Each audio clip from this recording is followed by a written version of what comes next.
Welcome, friends of Slopestyle, and welcome the viewers of Red Bull TV. Welcome to one of the most beautiful places on the planet, Les Alpes, France, and we are here for stop number 2 on the Crankworx series, day number 3 of competition, and today we have in store for you the best of the best, the much anticipated slopestyle competition. I've got the best seat in the house, and I am joined by two guys that know a thing or two about mountain biking. To my right is Tristan Merrick, and to my left, legendary Cam McCall. And Tristan, you've had a chance to be out on the course, watching practice. What can we expect today? It's been a big week, what has unfolded out there, the tricks, what's been going on in the progression. It was just practice. I feel like I have the best seat in the house watching practice, but don't take it from me. Take it from the guy that was riding practice this morning, Cam. Yeah, I had a chance to gear up and get a couple laps in, and like you said, they were throwing down so huge in practice, and it's already evident that it's going to be all killer, no filler out there. The course is flowy. It's great to ride and have fun on, but when you're trying to remember 12 tricks and do them all in a row when it counts, man, that's going to be the name of the game. That's going to be the struggle these guys are tackling today. And I can't wait to see who can deal with the conditions, the nerves, and put a run together. Well, a day of drama is set for us. That is coming up shortly, and you couldn't ask for a better setting for a slopestyle competition. Phenomenal. Les Alpes, France. Cam, it's been a hard one here this week to keep our eyes on what's going on with the competition, because look at the backdrop here. We're in Les Alpes, we're in the Alps, and that is the scenery. That is what we're looking at. Yeah, this place is ridiculous. It's surreal when you look around. It looks fake. The mountains are so tall. This is the mullet of locations. If a mullet is business up front, party in the back, we got winter up top, summer down below, something truly for everyone. It is, again, you're coming down into the valley. It is green, it is lush. But wait, we've got one of the best bike parks in the world here. Single track everywhere, endless kilometers. But again, that is your backdrop. That is where you can take your pictures and check out everything here. And I've never heard a place be described as the mullet of competition, Cam. You may have a new hairstyle. So that's Les Alpes, France, and so much has happened over the last couple days. This is the third day, a lot of drama-filled competition. You guys have been out on the course, so why don't you catch us up? We started the big week here with the European whip-off, but we saw some classic old-school moves right out of the back there. Yeah, whip-off is such a crowd favorite. It's all about kicking your bike out sideways as far as you can get it and still being able to bring it back straight. But people like to have fun with it. We saw heel clickers, backflips, just a bunch of fun. We saw the previous champions, Casey Brown, Bernardo Cruz, Finn Isles, so many big names, and then DSNS. It was all about that the next day. It was all about Great Britain, actually. Finals was Bernard Kerr and Sam Reynolds, and it was a really tight race between those two guys. Yeah, different course there, big tricks. Look at Reynolds, just a big smile. Kerr taking his first win at here at Crankworx, Les Alpes. And then next up, the nighttime event, Pump Track. That is where it is all about ducking and weaving and keeping that momentum going. Yeah, Pump Track kind of starts out as a friendly competition, but as the brackets go on into the night hours, people want to spray that champagne, and it's cutthroat. Yeah, see them spraying down there. ACC taking that. And, well, nothing tastes better at the end of the day. Well, you know, guys, it's so impressive to be on the sidelines and watch these guys do their tricks. My jaw's always landing on the ground. But for you at home, to get an athlete's perspective of them going down the course, we have Sam Pilgrim. We strapped a GoPro onto him, and this is what it looked like. Yo, I'm Sam Pilgrim. I'm in Les Alpes for Crankworx Europe, and this is the GoPro course preview. Check it out. Into the first feature, skinny drop, whoa! Then into the berm, first jump on course, no hander, oh yeah. 360 out, nice. 360 the hip. Backflip on the jump, over the roller, slowing down, into the huge road gap, really scary. Big jump, also very scary. Then we got the spine for the tail whip, oh yeah. Into the whale tail, really big feature, massive drop. Into the jump with a bar spin, oh yeah. Round the berm, roller, final step down, backflip, yeah. Woo! Yo, that was the GoPro course preview on the Crankworx Europe course in Les Alpes. I'm Sam Pilgrim, and I hope you enjoyed it. Thank you to Sam Pilgrim for showing all of us what it is like to go down this course. 12 trickable features.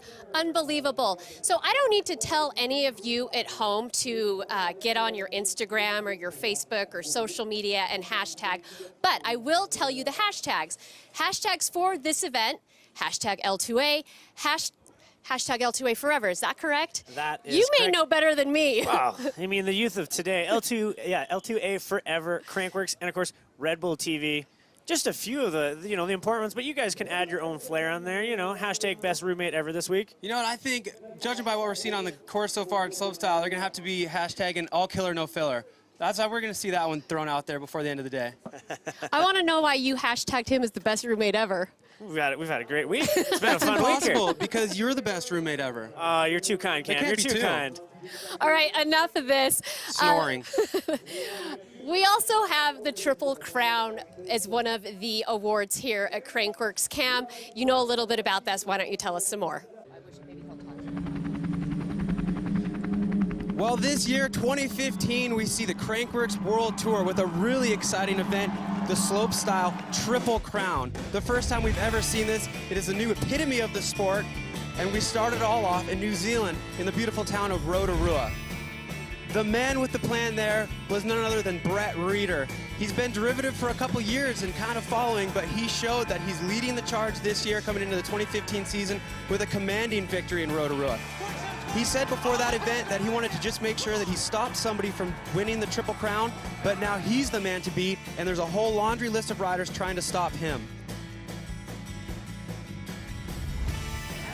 One of those riders was the guy who was victorious in L2A last year, Anthony Missouri. After being on the tour for quite a few years, having some struggles, but being on the podium once, he put it all together and was on top of the podium in L2A. Nikolai Rogakin, he was a BMX prodigy in his younger years, started out when he was about 8 years old, and it's exciting to see him transferring into the mountain bike world now. He's got a more well-rounded bag of tricks this year, and he's definitely one guy to beat. Thomas Shannon, the king of consistency. He's always adding new tricks to his bag, and if anybody happens to push himself too far, he's the guy sitting there ready to pick up the scraps. But we got to talk about Brandon Semenuk. He is always the man to beat, never off of his game, doesn't even consider going for second place, third place. He's always got his eyes on that top spot, and he's always secretly planning something new that nobody knew he had. Who's going to be spraying the champagne this year? It was Brett Reeder and Rotorua. I can't wait to see who's going to be in L2A, and then the granddaddy of them all will finish things off in Whistler, British Columbia next month.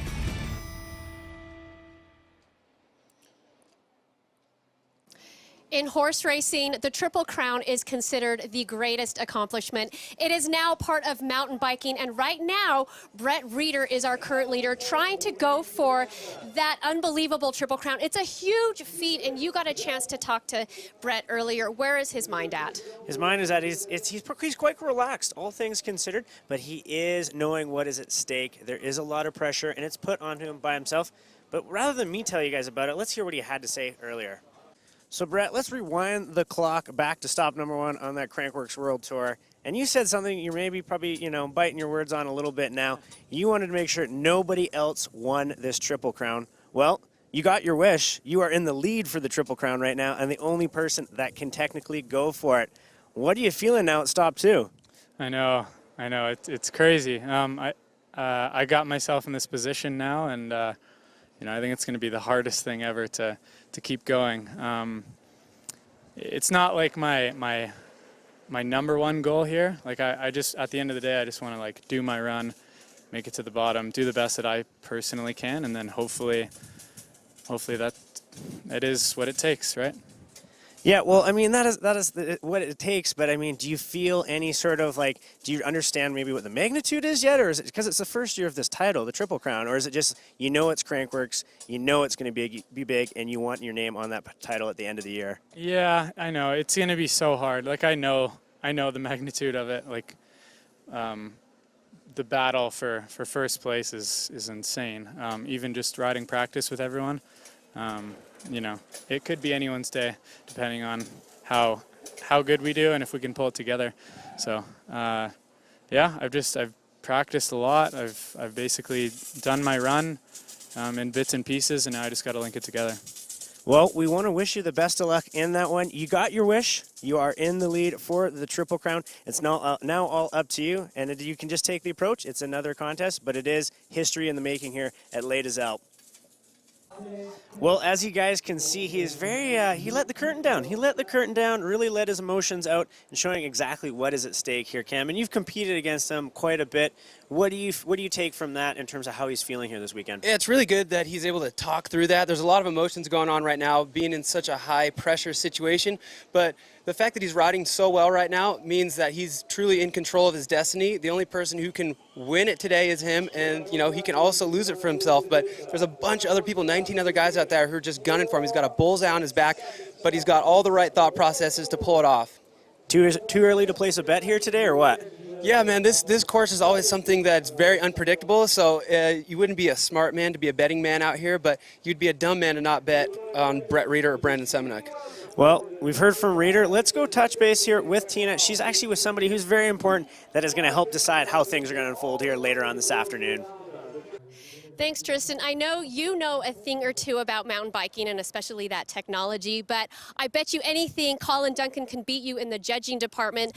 Colin has been judging Crankworx since the very beginning. Colin, you know what you're doing. But when you watch these competitions, someone like Brandon Semenuk, who is pushing it, and they do something like a cork 720 with a combination trick and might have a slight slip up, how do you guys judge that? Well, today and every day at Crankworx, we judge on an overall impression format. So we take the entire run and we watch it from top to bottom, and we'll give a score out of 100. Now, if there is a little slip up, we have a deduction scale where we will be taking points off of the said perfect run, which can be up to 40 points out of 100 for a full bail, and then downwards to maybe 2 points for or 20 points for a pedal slip.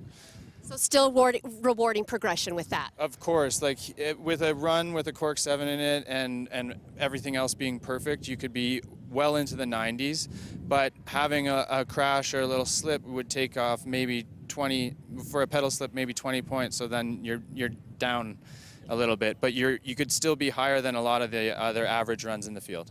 Wow, rewarding progression. You have a big job to do today. Well, that's the fine details in judging. Cam, why don't you tell us about the big picture? Thank you, Tina. Wow, that was the nitty-gritty. That is how progression is getting judged here. But Cam, let's break down big picture here. Let's see what exactly is going to take for you guys and the athletes out there. Well, it's crazy. Slopestyle is an ever-evolving form of competition, which means the riders are always having to bob and weave and change their strategy to win an event. Yeah, the judges having to progress along with the riders. It's not a one-man show here. It takes two of those to tango here and make it happen with our athletes, with the sport, and with the big tricks. I would not want to be one of those judges. The riders are nervous, but the judges got to be as well. So amplitude, Cam, what is that? Well, amplitude is how high you go. One guy who really embodies this is Anthony Missouri. The distance between the top of the ramp and where he's flying is really high, and he's like a firework up there in the sky.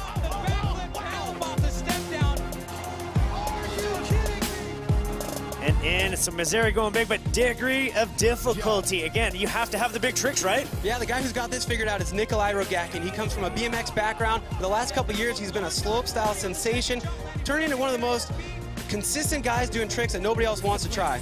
Execution. You need to have a master's, a PhD in this, don't you, nowadays? Well, the man with the PhD is Brandon Semenuk. He has disguised aggression, doing really difficult tricks but making it look effortless.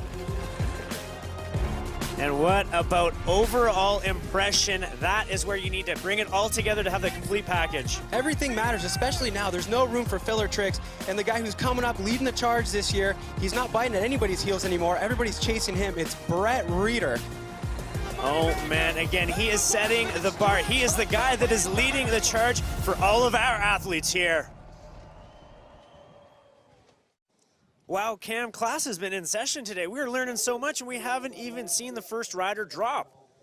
Absolutely. You know, let's play that game we've been playing all week, in, out, on the bubble. Let's diagnose what we're going to see here. Well, what is going to be in? I mean, we get to pick these things. What do you think is in? In, I'm going to say 720. 5 out of the last 6 Crankworx podium runs had that trick, so it's 2015. You got to have it. Man, that is crazy. That is the level that we are at now. Out, though, straighters. You can't miss a trick. You got to trick every feature. Otherwise, you're not even going to get in the top 5. Not even in the top 10, for that matter. Absolutely. All killer, no filler.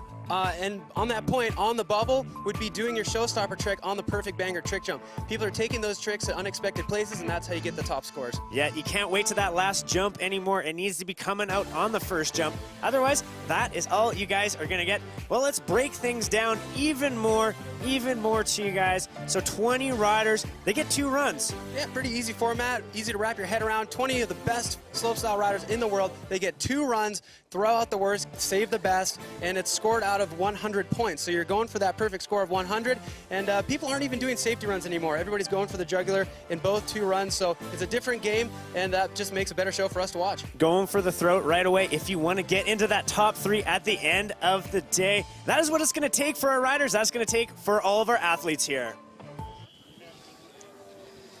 Well, you saw it there, Cam. That's a perfect way. Maybe if you're sleeping in right now, maybe you're missing the start of our broadcast, well, you can look at it later on online on Red Bull TV. You got to watch it. Even if your alarm didn't go off, you can't miss Les Deux Alpes Crankworx Slopestyle. It's part of the Triple Crown, man. You didn't miss Rotorua. Now we're at stop number 2. And, of course, we still have that other stop later on in the summer. But today, we are in France. It is a beautiful afternoon here. It is sunny. It is warm.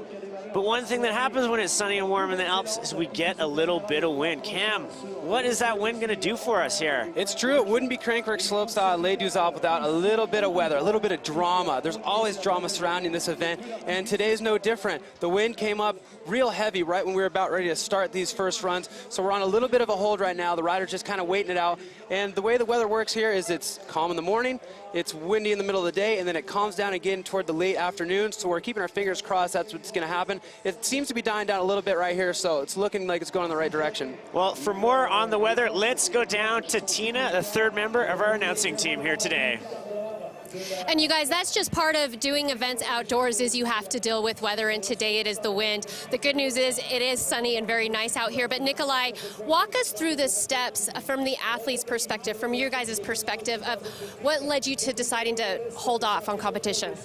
Well, we've had practice all day and the conditions were pretty good, but about an hour ago the wind really picked up and we tried to ride through it, but more crashes happened in that hour than in all the practices the whole weekend, so we decided it was just a bit too dangerous for now, and we want to put on an amazing show, and in this wind we can't do it, so we're trying to hold off, and hopefully the conditions clear up and we'll go for it. Yeah, and you guys can see behind me the athletes, the bikes, they're waiting for the wind to hold off. Also, the good news is there is tons of light here in Les Deux Alpes, France, almost until like 10 o'clock tonight. So at one point we will get this event off. We're just kind of waiting for the wind at this point, guys. Thank you very much, Tina. Does that mean we're going to have to wait till 10 o'clock tonight, Cam? I don't think we'll have to wait that long. I remember something similar happening last year. We were sitting up at the top and the end of practice was getting real windy, but then the sun started getting a little bit lower and the wind started to die down a little bit, and we had an amazing final out here last year. Is it weird? You're in a different seat this year. Last year, you were hanging out. You would be in the same situation as the riders. Instead, you're sitting next to me in the booth here. Yeah, I'm really excited to be in the booth next year. I competed in this event for a long time, and I had a blast. But, you know, the time comes to move on at some point for everybody, and I'm such a huge fan of the sport. I'm just blessed with the opportunity to sit here and call the shots with you. Well, we're stoked to have you here. But let's take a step back right now. Let's rewind the clock, and let's check out exactly how things unfolded last year in Crankworx Les Deux Alpes in the year 2014.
bitches.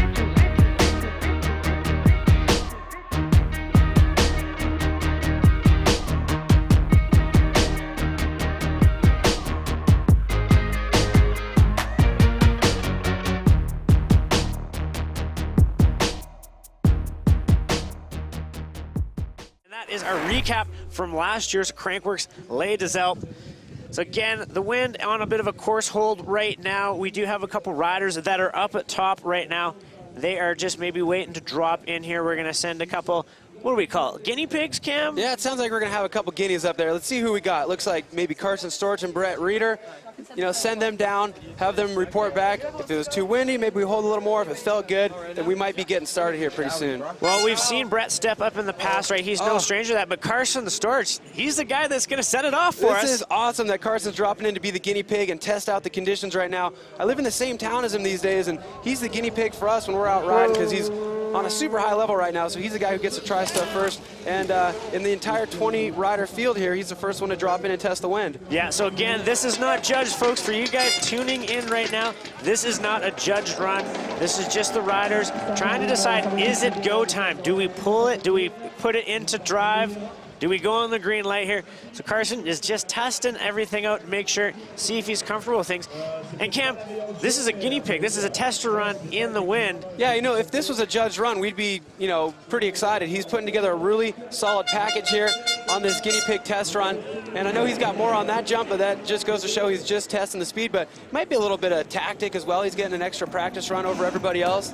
Yeah, again, he's riding, you know, most of the riders, I'd say they're riding bumped and bruised. Practice is a long thing, but he actually tore open his elbow earlier on today. They're having a little of a spill, isn't he? These guys are gladiators. You got to really push through all of the pain, all the nerves, all the less than desirable conditions. I mean, if you look at the trees, you can see they're wiggling pretty good. But a crazy thing happens when you're a rider like Carson Storch and you got your head in the right place and you really want to try to make a go at it, is when the adrenaline starts flowing, all these people are here, you know, the contest is getting close to happening. Sometimes you can ignore some of those factors that could be inhibiting, and hopefully that's what we see happen. Well, you can see there, we've got the little weather graphic in the corner, temperature 26 degrees, but we got the wind, it's coming at about 25K, but the problem with it, it's not a steady 25K, it's gusting, and that is where the riders are having their issues. If wind was steady the entire way, they'd be comfortable with that. You know, if some jumps you'd have a headwind, some jumps you'd have a tailwind.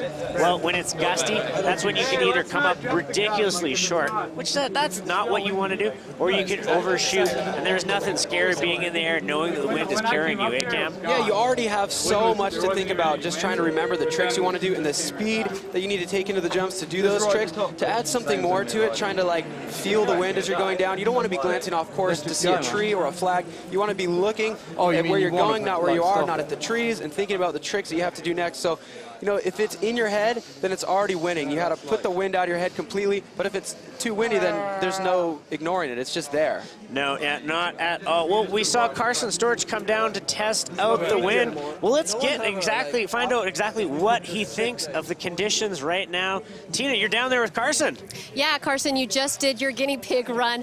What's the result? What are your thoughts?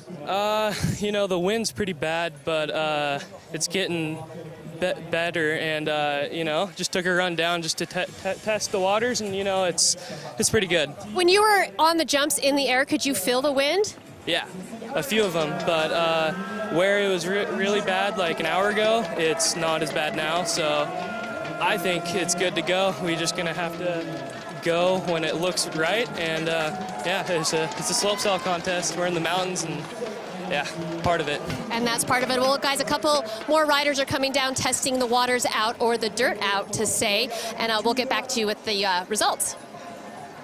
Tina, well, you can see Sam Pilgrim out on track right now. He is giving it his one go there. So this is the biggest thing, Cam. So the problem is if one rider wants to go, but the others don't, it almost becomes like a bit of a vote. Who is it? Who makes that decision of who is going to be dropping in and are we going to be starting the contest? The great thing that's happening today, and it's different than it was in the past, is the riders are truly united right now. They all talked to each other and decided that they wanted to be together. There wasn't any rogues saying, you know what, it's not windy, I'm going to ride. They're like, look, let's be smart about this. They're all gnarly dudes, but they're all, you know, smart dudes, and they don't want to put themselves in an unnecessarily dangerous situation if you waited a half an hour and it would be all the difference. So you heard Carson say, this is slopestyle, we're in the mountains, it's just part of the game, and I love that perspective. Slopestyle is inherently gnarly, and these guys know what they're getting themselves into.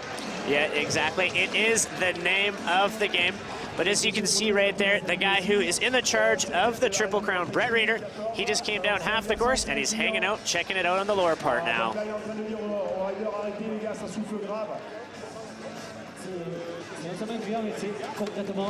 So you can see Brett Reeder kind of made it almost the whole way down the course. I'm guessing they've got a few select areas where they are concerned of what's going on.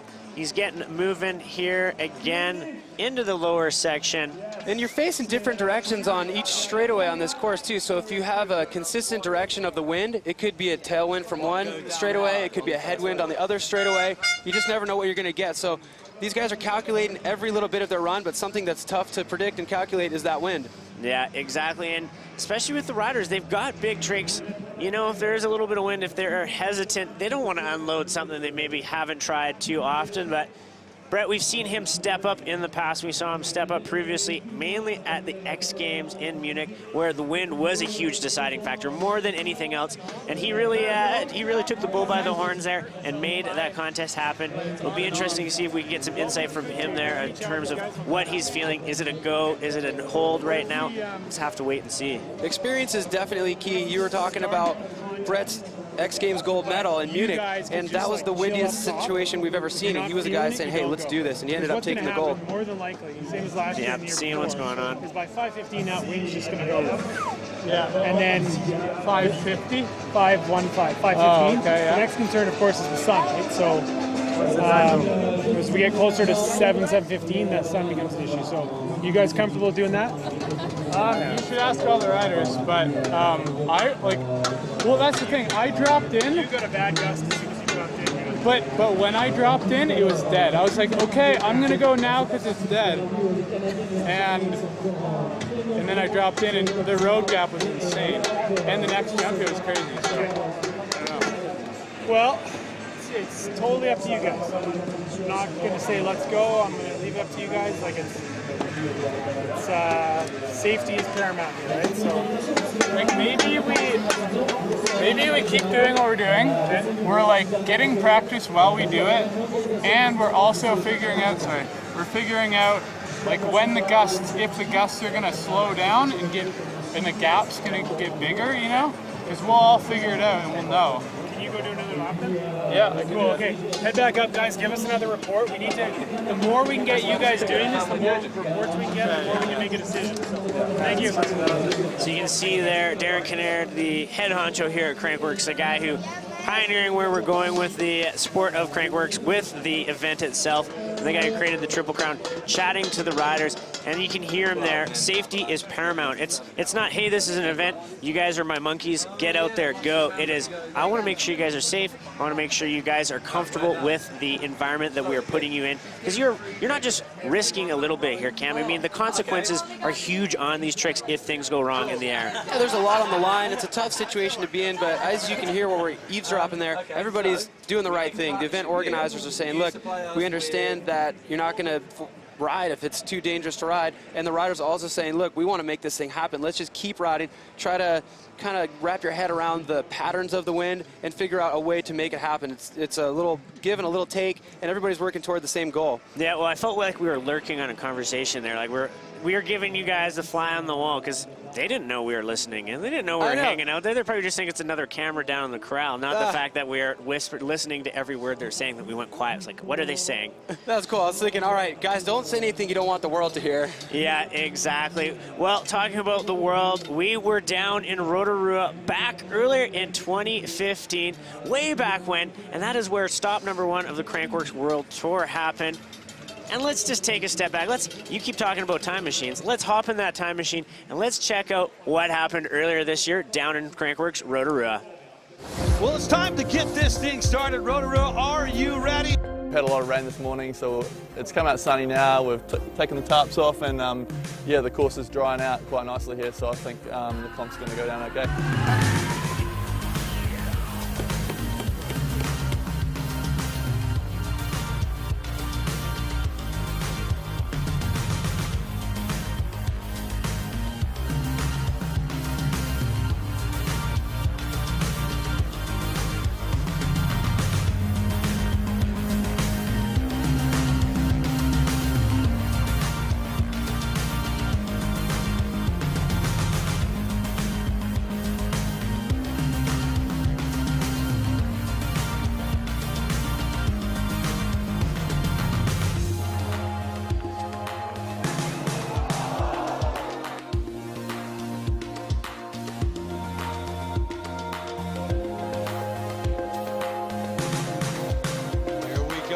Run number one. Backflip tail up once again. Brett Reeder landing perfect off that start step down. Cork 720 on the dirt to dirt right hip. Come on.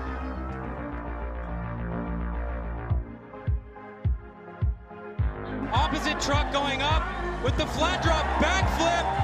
Brett, this is looking great. He's going tail whip on the long and low. Into the money maker. Backflip bar spin to stretch. On 93.33. Say hello to your new leader, Brett Reeder. I think we're all so nervous because it's just like, it's still March. It's like still the winter season for us, basically, back in North America. And I don't know, it's just so nerve-wracking sitting at the top of that roll. And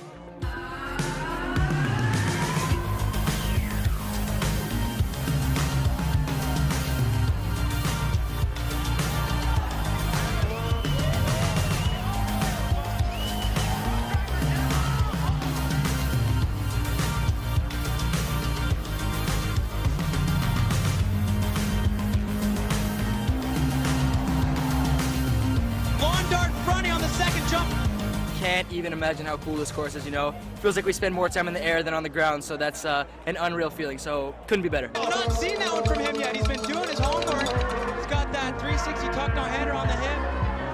Tail whip up. Big 360.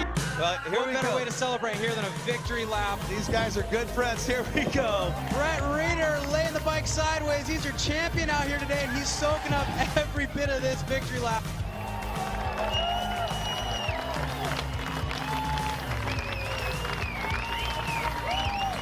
Let's hear it for Brett Reeder.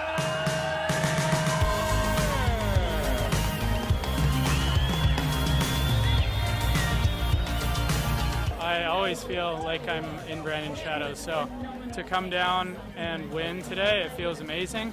Brandon did get hurt, and he couldn't do his second run. So, I mean, maybe some can argue that he would have had the winning run, but it's so hard to say with the level of riding here. It's like it was the best one ever for me. Like so far for the Diamond Series was like the best track, and I'm pretty sure everybody loved it too.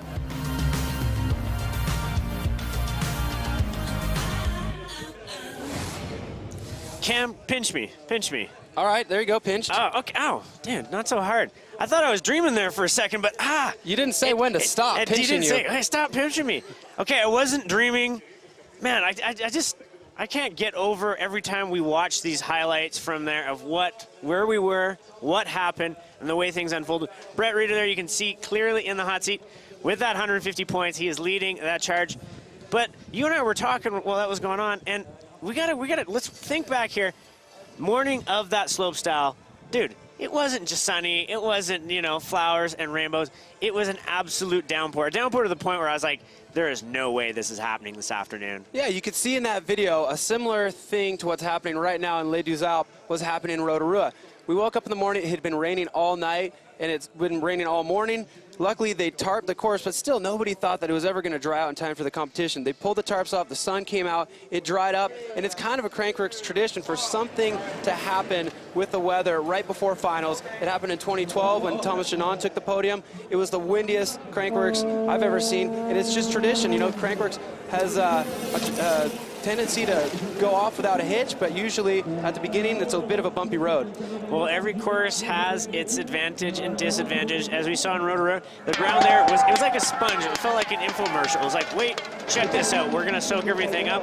Anthony Mazzari, your last year's winner here. He is out again. We are on a course hold right now, just checking things out. Our riders getting a little bit of practice, getting comfortable with what it is if we're gonna go for what's happening.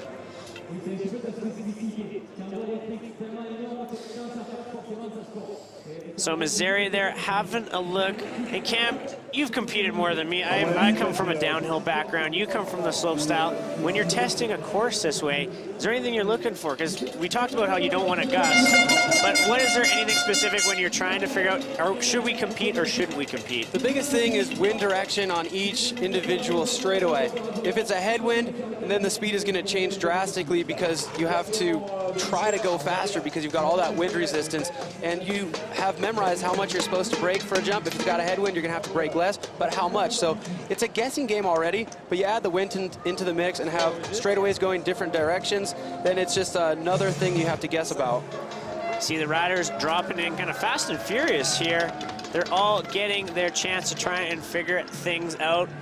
I'm gonna say one thing though. We haven't seen Brandon Semenuk drop in yet. So is it he's comfortable with it, he doesn't need it, or maybe he's just hanging out and letting everybody else do the grunt work here to try and figure out what's going on? Everybody had so much practice. Their runs are dialed in, and you know, maybe Brandon's just thinking, hey, what's the point in riding in the wind and relearning the speeds if we're not going to run the contest until the wind stops anyways? So there's a strategy where you just want to keep riding, stay warm. We're seeing a ton of riders come down the course right now, which is always a great sign.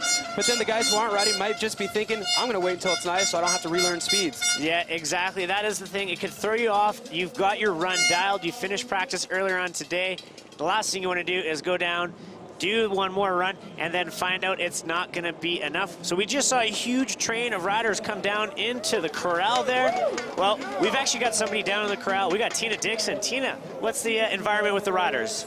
Well, I am with last year's champion, Anthony Mazzari, who just came down also. And Anthony, what's your assessment of the course right now? Well, the wind's died down a bit. It's gotten better, but still a little bit windy halfway through the course. So I think we're all going to take a few more laps and see how we're feeling.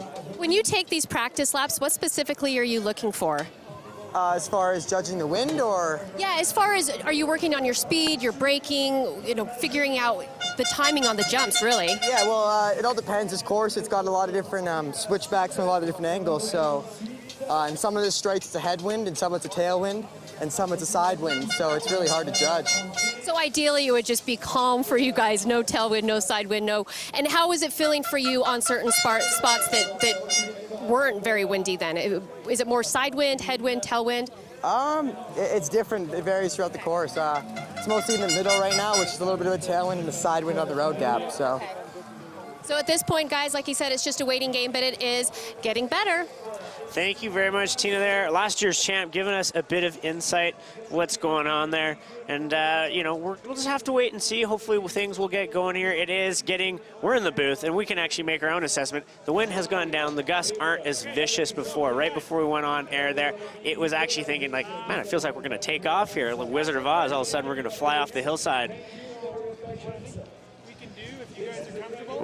Well, we've got Darren Kinnaird down there at the bottom. Let's listen to what's going on. Wait till, you know, if you're feeling a little uncomfortable, wait a second, look at the trees, see what's going on. But if you guys are comfortable, we can start this thing. Kind of the latest we have at the moment is starting at 5:30, and it's 10 after 5 at the moment. So, thoughts and feedback. Well, Brandon and Logan just went up. So we can wait for them to come down and then make a decision, or... Is that a good thing or a bad thing? Yeah, because the thing is, like, you can start without any wind, and in the middle of your run you can have a lot of wind. That could happen. You got to drop in with pure wind, and then there won't be any wind. That's the way to do it. We want to wait till those boys come down and then get another update. I mean, it seems better now, but again, don't want to push. Okay, let's wait for them to come down. And how about this, guys? Let's aim for 5:30 to start. Okay? Okay? Cool. Okay, perfect. Well, you can hear it right there, Darren chatting to the riders again, staying in touch with them of what their, what their wants are, what their needs are. Sounds like we've got some issues with the wind still, specifically on that road grab. I didn't quite catch what Sam Pilgrim said there, though. I love Sam Pilgrim's strategy. He's saying, all right, well, everybody's saying if you drop in when it's a lull, then you're going to have a big gust halfway down. He says, well, just drop in when it's a huge gust, and then it'll lull right in the middle of your run. That guy, he's a scientist. I like that thought process. He is thinking ahead of the curve, where everybody else is thinking, what if the wind catches me? He's thinking, well, what if I just drop in the wind and it's just not going to be there when I get to the bigger tricks, the bigger jumps? Anthony was saying that there's a side wind on the road gap and a tailwind on the big jump after the road gap. That's pretty wild because that jump you have to slow down so much for as it is with no wind. So getting a tailwind into that, you'd have to brake twice as much. And I personally was using both brakes coming into that thing and still overshooting, so I couldn't imagine hitting that with a tailwind. Yeah, well, we see Logan Pete there, one of the BFFs. Him and Brandon Semenuk, they are hanging out on top. Again, wind hold at the moment here. We'll see if he's going to drop in and give it a whirl, give it a test for us here. So you can see there, looking down on the beautiful valley there. And that's the problem. We've got the wind, we've got the sun, and that is those two elements there. You can see Darren was chatting to the rider saying, kind of 5:30, it's not the guaranteed cutoff time for you guys at home. It's not like, hey, 5:30 comes and they don't drop in, that's not going to be it. But he is just setting some times here to just try and figure out with the riders, make sure they're getting going. But we can see there, Brandon Semenuk, he's hanging out. You know this guy, he's probably hungrier than ever after what happened down in Rotorua, Cam. Yeah, you know, he does not like to lose, and he crashed a trick that he's been landing a lot at home, and one of those situations where he knows he could land it, and so he just wants another chance. So Logan Pete dropping in, but would you really say that Brandon lost in Rotorua? He crashed. It's not that he, I don't know if I could go say that he lost on that one. Because well, to quote Ricky Bobby, either you're first or last, and he wasn't first, so by my calculations, he lost. Yeah, you nailed it there. Words of wisdom from Ricky Bobby. Good old Ricky Bobby. So you can see there, Logan coming down, getting over the hip there into that big trick feature. Anytime you see riders not pulling out at that halfway point when they're testing the wind, that's a really good sign. That means they're feeling all right. Sure, they probably got bumped around a little bit by some gusts, but they're pushing through, and that's a sign we might be able to get things underway here pretty soon. Well, he is Canadian. He is pretty burly. I'm sure he has many chainsaws. Many chainsaws, many flannel there. So again, he's backflipping that final jump right there. Be interesting to see exactly what his take is. Brandon Semenuk now, his turn to give it the test. As we heard Darren say, he was waiting for these two guys to come down, see what their take is on the wind. It'll definitely be interesting to hear what Logan and Brandon have to say after this wind check run, because that was kind of the determining factor if we were going to be able to pull it off and start things at 5:30. So whatever these guys say is kind of going to be the gospel here. Exactly, sticking to a safety run there, not really doing a lot of tricks, doing more than I would ever do, and probably most of the viewers at home there throwing that down. A chill wind test run for Brandon Semenuk is like a dream run for most people. Yeah. Everybody else just dreamed to try and link together one of those tricks on this course, and he's just, yeah. I wonder if we can hear here when they come down exactly if there is any update on how they feel with the wind. Okay, guys, are we feeling better about it now? Okay. Let's head up now. First rider will drop whenever, where'd Mitch go? He's already gone up? Okay. Okay, Mitch, let's head up. When you're ready, we'll go. Okay, guys? So have a great show. Feel free to hesitate in the start, okay? We got a little bit of time, okay? Have a great night. Those guys are so awesome, I swear. They're embarking on something that's so gnarly, so nerve-wracking, so scary. And, Darren asked, hey, you guys ready? You want to start at 5:30? They just all nodded their head like a bunch of tough guys. Let's go do this. Looking danger in the face, and they didn't even flinch. They're not even sweating down there. They know what they need to do. So, Cam, what would you do? I mean, you've gone through this process before. You're ready to drop in. You have a wind hold. what do you have to do mentally now? What do these guys have to do mentally to get ready now for competition time? You got to do a couple things. You got to flip the switch. You got to put the wind out of your mind, just flip the switch and go into go for it mode, and then you have to get refocused as well. Doing a slopestyle run, you have to lose your inhibitions and be able to flip that switch and go for it, but you also have to be really focused to remember everything. So it's almost like turning your brain off one side of it and then turning your other side of your brain into like high-speed mode where you're in an extreme sense of focus. And this is why you are a professional athlete. You know the ins and outs of that. I never really even thought about that information right there. I would just think, some riders mentally a little bit stronger. You'd be like, oh man, what am I going to need to do to kind of pop into that competition mode?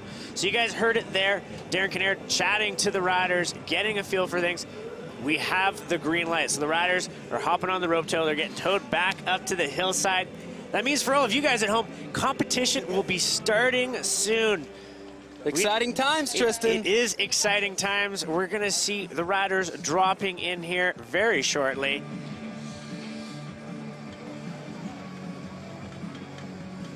So you can see the riders going up the rope tow there. Best part about Les Deux Alpes slopestyle course, that rope tow. There's no truck. There's no pushing your bike up. You can do so many laps in a short period of time. You just hook that thing underneath your crotch, you're at the top, you drop in, do another run. I bet you if you could have had that in the backyard back in the day with the pool, with your drop-in ramp, you would have had one of those. Would have been set. Well, here we go. This is our start list. This is our running order for run number 1 tonight. Mitch Chubby, Simon Paget, they were alternates before today, Cam. They got the call, though, this morning. It is their turn. They are in competition. So exciting to see all those guys who are on the alternate list make it in. They've been working so hard. It's incredibly difficult to get onto the Diamond Series. You come here as an alternate. You hope nobody gets hurt, but you hope something leads to you getting into the event, and boom, there they are. You've probably never been in that position before, have you? You've always been the guy. You've always been the #1 invite. Yeah, no, I haven't been on the alternate list before, but I have a feeling if I try to sign up for this one right now, I might be on the alternate list. So you can see the rider, the last rider dropping on run number 1 there, Brandon Semenuk. It's going off the FMB standings from last year. And here is our format.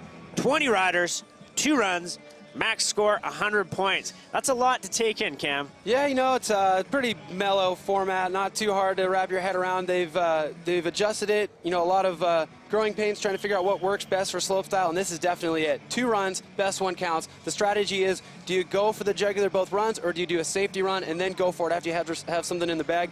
The way it's shifting these days is they go for the jugular each run, and it's crazy.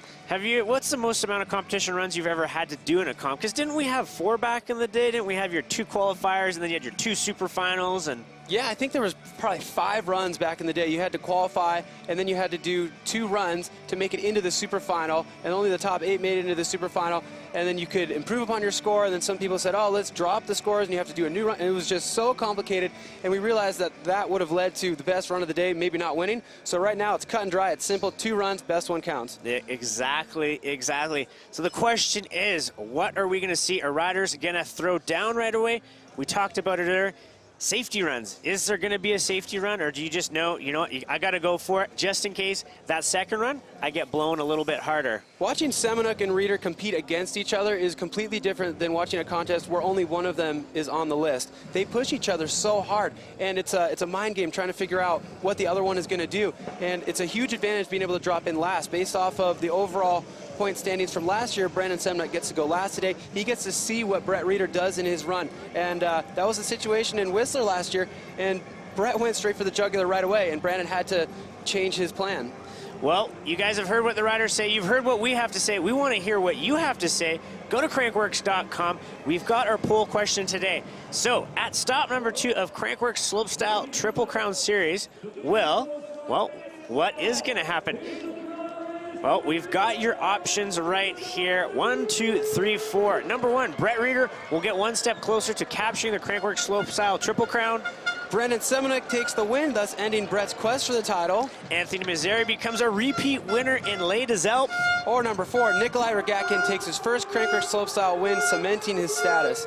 That is hard, man. That is hard, because you're like, what do you pick there? I mean, part of me is like, pick number 4. I want to see Rogatkin. He is coming on, and he's coming on strong.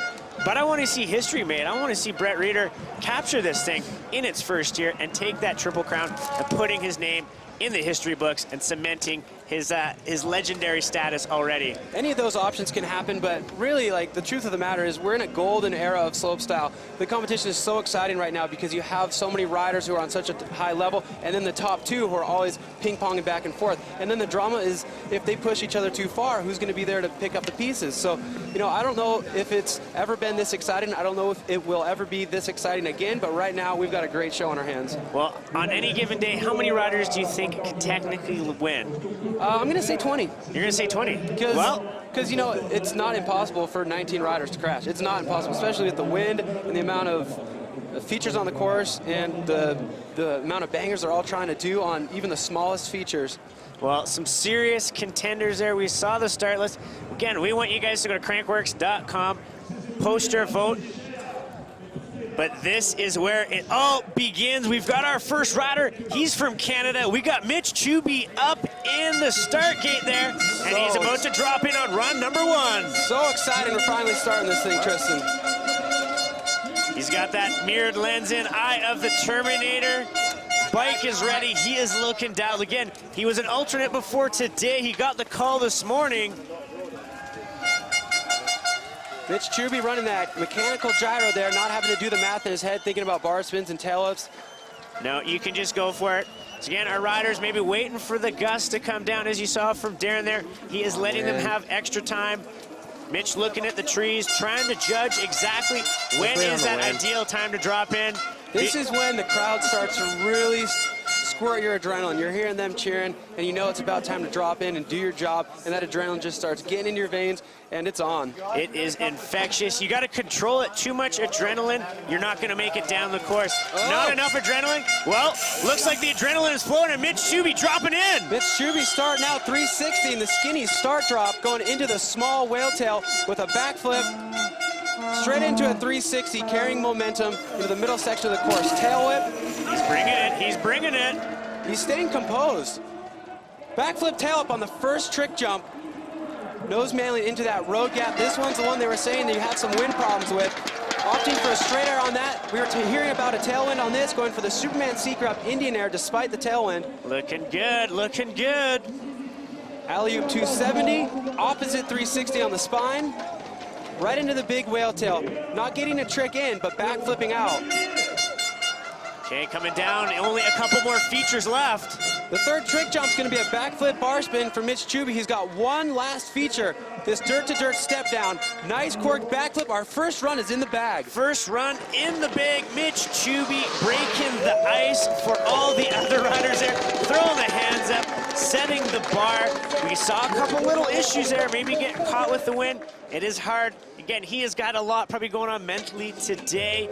Not only was he an alternate, getting the call in, but let's go back up. Let's check things out here. Big backflip to start off the run. Basically, there's no better feeling than getting to the finish corral, especially when you're the first rider on course. He did get a trick on probably 90% of the features, so that was a great run. Superman seat grab, Indian air, grabbing the seat, crossing the legs, and then spinning both ways. We had an opposite 360 on one of those on that spine, which is like signing your name with your opposite hand. Super hard to do, so he'll be getting some variety points for that. Backflip bar spin on the third trick jump, and a nice smooth cork out backflip to finish the run. Yeah, again, solid run there. Mitch Chubby breaking the ice for us here.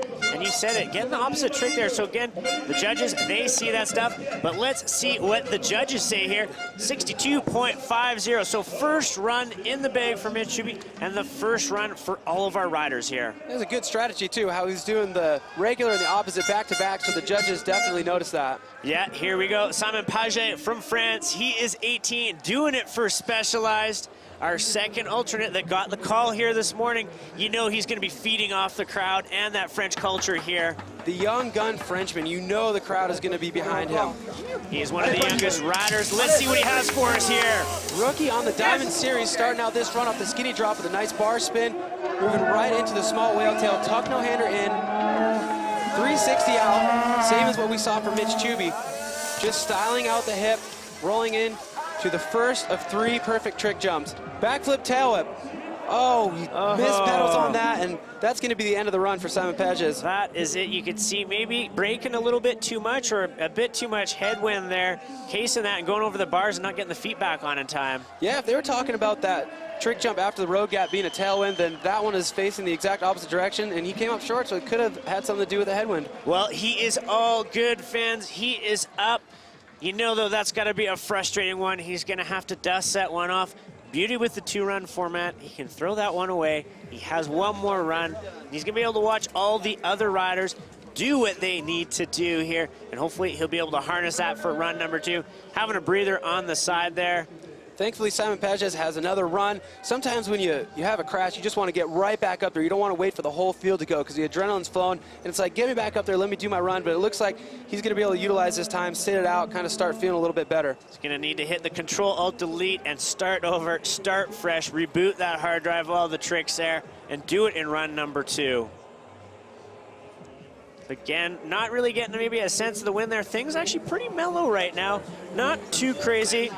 But let's get crazy here for one of the Canucks, the Canadian rider, Paul Genovese, 21, doing it for Fox and Chromake. He is up in the gate. We are seeing him really start to come on here with the Diamond Series. Yeah, Paul Genovese is really climbing the ladder. He's on the Diamond Series this year, making it into this event. And, you know, he's going to cement himself in these rider lineups because he's riding really well. Tuck no-hander to bar spin, combination going into the whale tail, perfect truck driver out. He's off to a great start, tail whipping the hip. Taking a pedal into this first of 3 perfect trick jumps, going for the backflip bar spin. Such great style on the upper part of the course here. We got that difficult road gap, and he's able to trick it with a tuck no-hander, backflip tuck no-hander, linking all these tricks together and complementing the trick before with the next trick. Yes, here he goes, here he goes. Love the Superman C-Crab Indian Air, slipping pedals a little bit, but holding on to composure into the whale tail. Backflip, one-footed X up on the step down. Such a tough variation on a step down jump. Double tail whip on the 3rd trick jump. He's got one more feature for you. Nice smooth backflip to finish things off for Paul Genovese. Paul bringing the heat on run number 1 there. Again, new to the Diamond Series here with the FMB, working through adversity, working through the win there, and putting together a solid first run. You can see here, tuck no-hander to the bar spin combo. Great option to start it off. First 3 features all had bar spins on them. 4th feature had a tail up. You notice that Mitch Chubby was running that mechanical gyro. A lot of guys doing that these days, mechanical gyros, hydraulic gyros. That basically means your cables don't get tangled. Paul Genovese does not have one of those detangling systems, so he has to constantly be thinking, all right, how many bar spins am I going to do until I get wrapped up? And thinking about the math, if you miss a trick, what does that mean? Can you still do the next trick that you had on your plan? Well, the Canadians are pretty smart. They know how to count. We know how to fall trees. We know how to count those things as we go. And he's throwing the bars side to side on that one. Now waiting for what the judges say. We saw a couple bobbles in there. Colin Duncan broke down earlier on what kind of deductions we see. You don't get feet on the pedal. That's where deductions come in, so. Tough to be a judge because you're trying to think, you know, what is coming up and how big of a deal are these bobbles going to be. The bobbles are really small in Paul's run, just a little bit of a slip pedal on that C-Crab Indian Air. All right, here we go. What do the judges have to say on run number 1? Paul Genovese locking in 2nd place with a 57.50. So that is from deductions. That is why he is not in 1st place right now, but he's got one more run and one more attempt to try and get up to the top step of that box.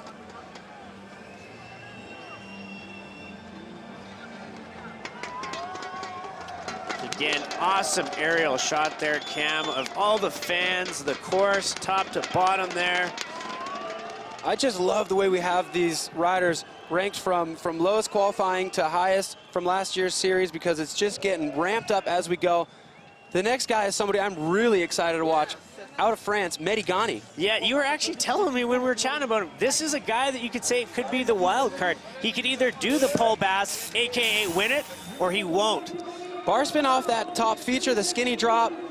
Mehdi Ghani new to the Diamond Series, but looking like a vet with that backflip bar spin in, a truck driver out of the first small whale tail. Tail whip right to pedals on that hip. Nice. I told you he was going to be linking together a good run.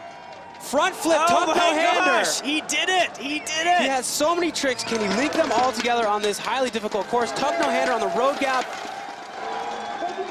He's into that next trick jump with a big backflip tuck no-hander. You look like you wanted another trick on that combo. He's got him. You should see how many tricks this guy can pack into one jump. Holding it together, didn't even take a foot off on that slide out. Tuck no-hander into the big whale tail, backflip down, landing 2 tires, perfect. Third trick jump, backflip tail, landing sideways, but holding on into the last dirt step down, backflip bar spin. He does it. Oh man, that was a great run for Medigani. That is how you ride the course. That is how you put down technical tricks, top to bottom. Cam, you called it. I told you he was sick, right? You told us he was gonna be sick. I was like, I have never heard of this guy. I was just hoping that he'd be able to put together a run. Look at this front flip tuck no-hander. This slopestyle course is really difficult, and you see him thriving on more dirt jump-oriented tracks, but I've seen his riding. I know that he has what it takes to link him up on the more difficult features like that whale tail. You know, there's 3 lip downs on this course, a flat drop at the top, 3 perfect trick jumps, and he tricked every single one of them. Medigani arriving in the future, setting a standard here. He's here. Medigani has arrived on the Diamond Series. He is here, and it is going to be awesome to see what he can do. What are the judges going to say for the France rider here? 69.75. We have a new leader, Cam. Moving into the first spot, Medigani. I'm really stoked for him. He's had a lot of struggles with injuries. He's on the older end of the spectrum, and he's been around for a long time. But just the injuries come at an inopportune moment, making it so he doesn't have the points to get to the Diamond Series, but he's finally here. Well, we can see the course, we can see the riders. Medigani in the lead right now. He's in that first spot, taking the lead. Well, as you can see there, we've got our leaderboard. Medigani, 69.75. Mitch Chubby in second with a 62.50. Paul Genovese with a 57.50. This is just run number 1, Cam, and we're only a few riders in. I told you, it just keeps getting better, and we were worried about the wind, but everybody has finished a run except for Simon Pages here. We've got a bunch of solid runs in the gate, and Tom Van Steenbergen coming up next. That is right, another one of the Canadians riding with a little bit of a tweaked knee right now. He's not at 100%, but when it comes to a stop on the Diamond Tour, you need to step up, and this is... Oh my God! Speaking of stepping up, off the first skinny drop, a front flip. We have not seen that yet, not even in practice. Tuck no-hander to the toboggan in, bar spin out, tail whip right to pedals. Look at this, he is setting the bar so high right away. Turning up the heat. You mentioned how he's coming back from an injury, but he is such a tough guy. He's doing a trick on every single feature and doing what he has to do. Injury? What injury, Cam? Look at this run. Oh, another front flip on the biggest trick jump on the entire course, landing absolutely perfect. Tom, the Trek C3 project rider on the Diamond Series right now. Hasn't been on the Diamond Series for a long time, but he is definitely looking like he belongs. Well, he is making a breakout right now. A few more jumps to go. We got the last straight trick jump on the course. He's not able to get a trick on that, but he does have one more feature. The finish step down with a smooth backflip to give a nice little icing on the cake. At that, what a run. Front flip off a skinny drop, Cam. Like, are you kidding me? He started this thing called Mini Flip Monday on Instagram, where he flips something, the smallest thing you can find every single Monday. And he's front flip, I think he has the smallest front flip in the world right now. So even though that thing is the smallest feature on the course, it's still bigger than what he can Look at this, look at this. You have no idea. That is just a small drop, and he is doing that, and then straight into combos. Did you see him rearing back, grabbing the rear brake, and then jumping from his pedals to initiate that front flip, putting all of his energy and inertia from the back to the front. That was that one weak link in the run, straight airing that jump. I know he had some big plans for that one, tricks that he hasn't tried before, and he's got another run to try to pull it off. Yeah, maybe getting caught with the wind. Now up to the judges. It is up to them. What are they gonna say?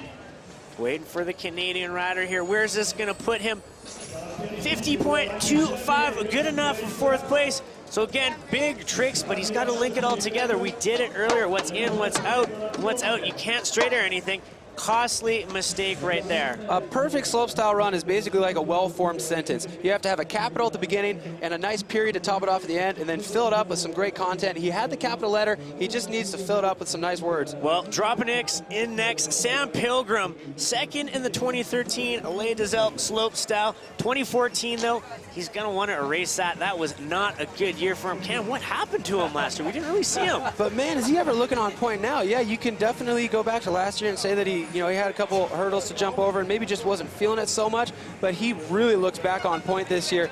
Back to the old Sam Pilgrim that we knew before, just like robotic technical tricks back to back to back.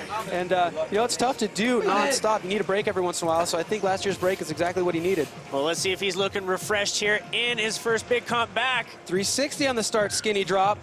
Moving right into the small whale tail, backflip tabletop in, landing with good speed, and a 360 tail out. Yes. The biggest trick we've seen out so far. 270 click table on the hip. What trick does he have for us on the first?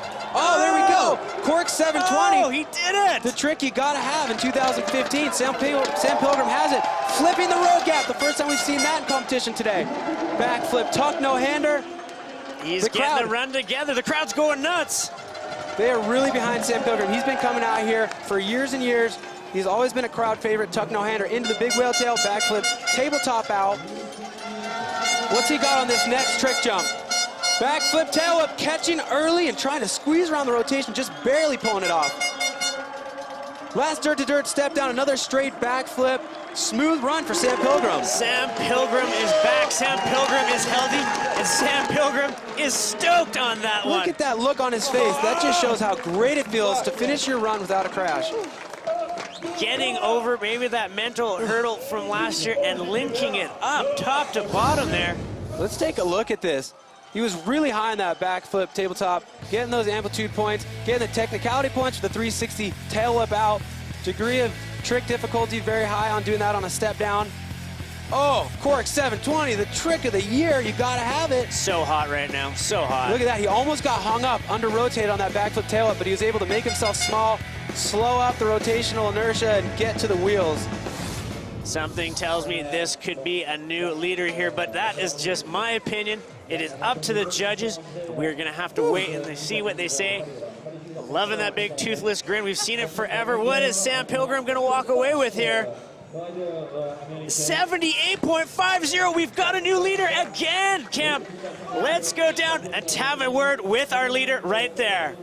Thanks, and Sam, with the 78.50, you are our new leader, but 2014 was not your year. How redeeming is it to just be able to put that first run down, including that backflip over the road gap? Yeah, actually that backflip on the road gap, like 3 years ago, I crashed there real bad, so it's real good to be able to do it again, and feel so good this year, having fun, and made a run down, which is always really good.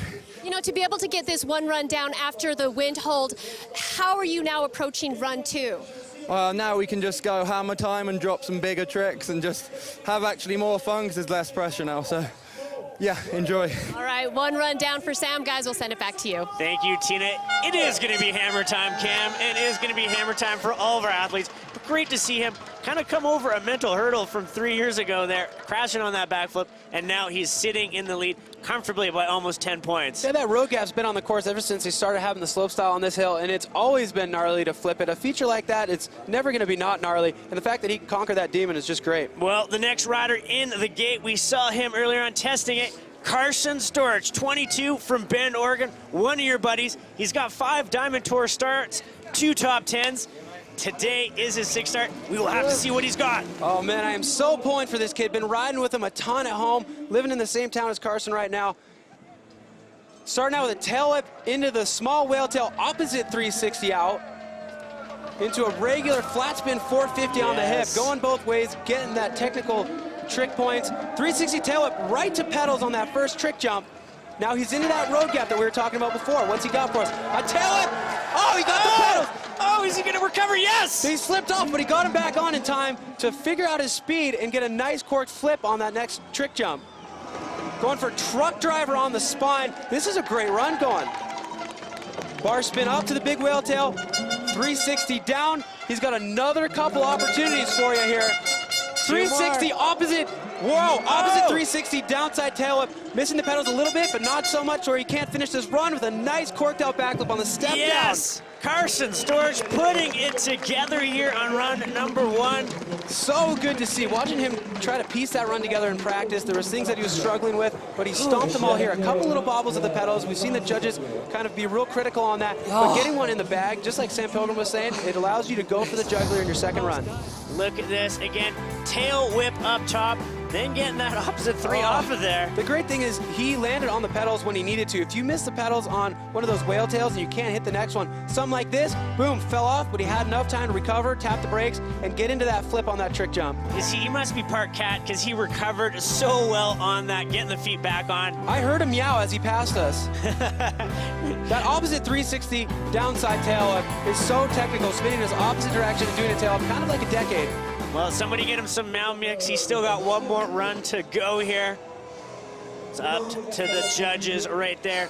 There was a How couple much deductions will there be? Yeah, there was the deductions that are easy to see to the untrained eye, but then there was also the opposite variations that you wouldn't know are opposite. 40.75 Cam. Good enough for 6. He's got to clean that up, though. Yeah, and he's got what it takes to clean it up. Having that confidence of one run in the bag is sometimes all it takes to get a banger second run. So big tricks. Just needs to do a little bit different there. Get the feet on the pedals to put that together.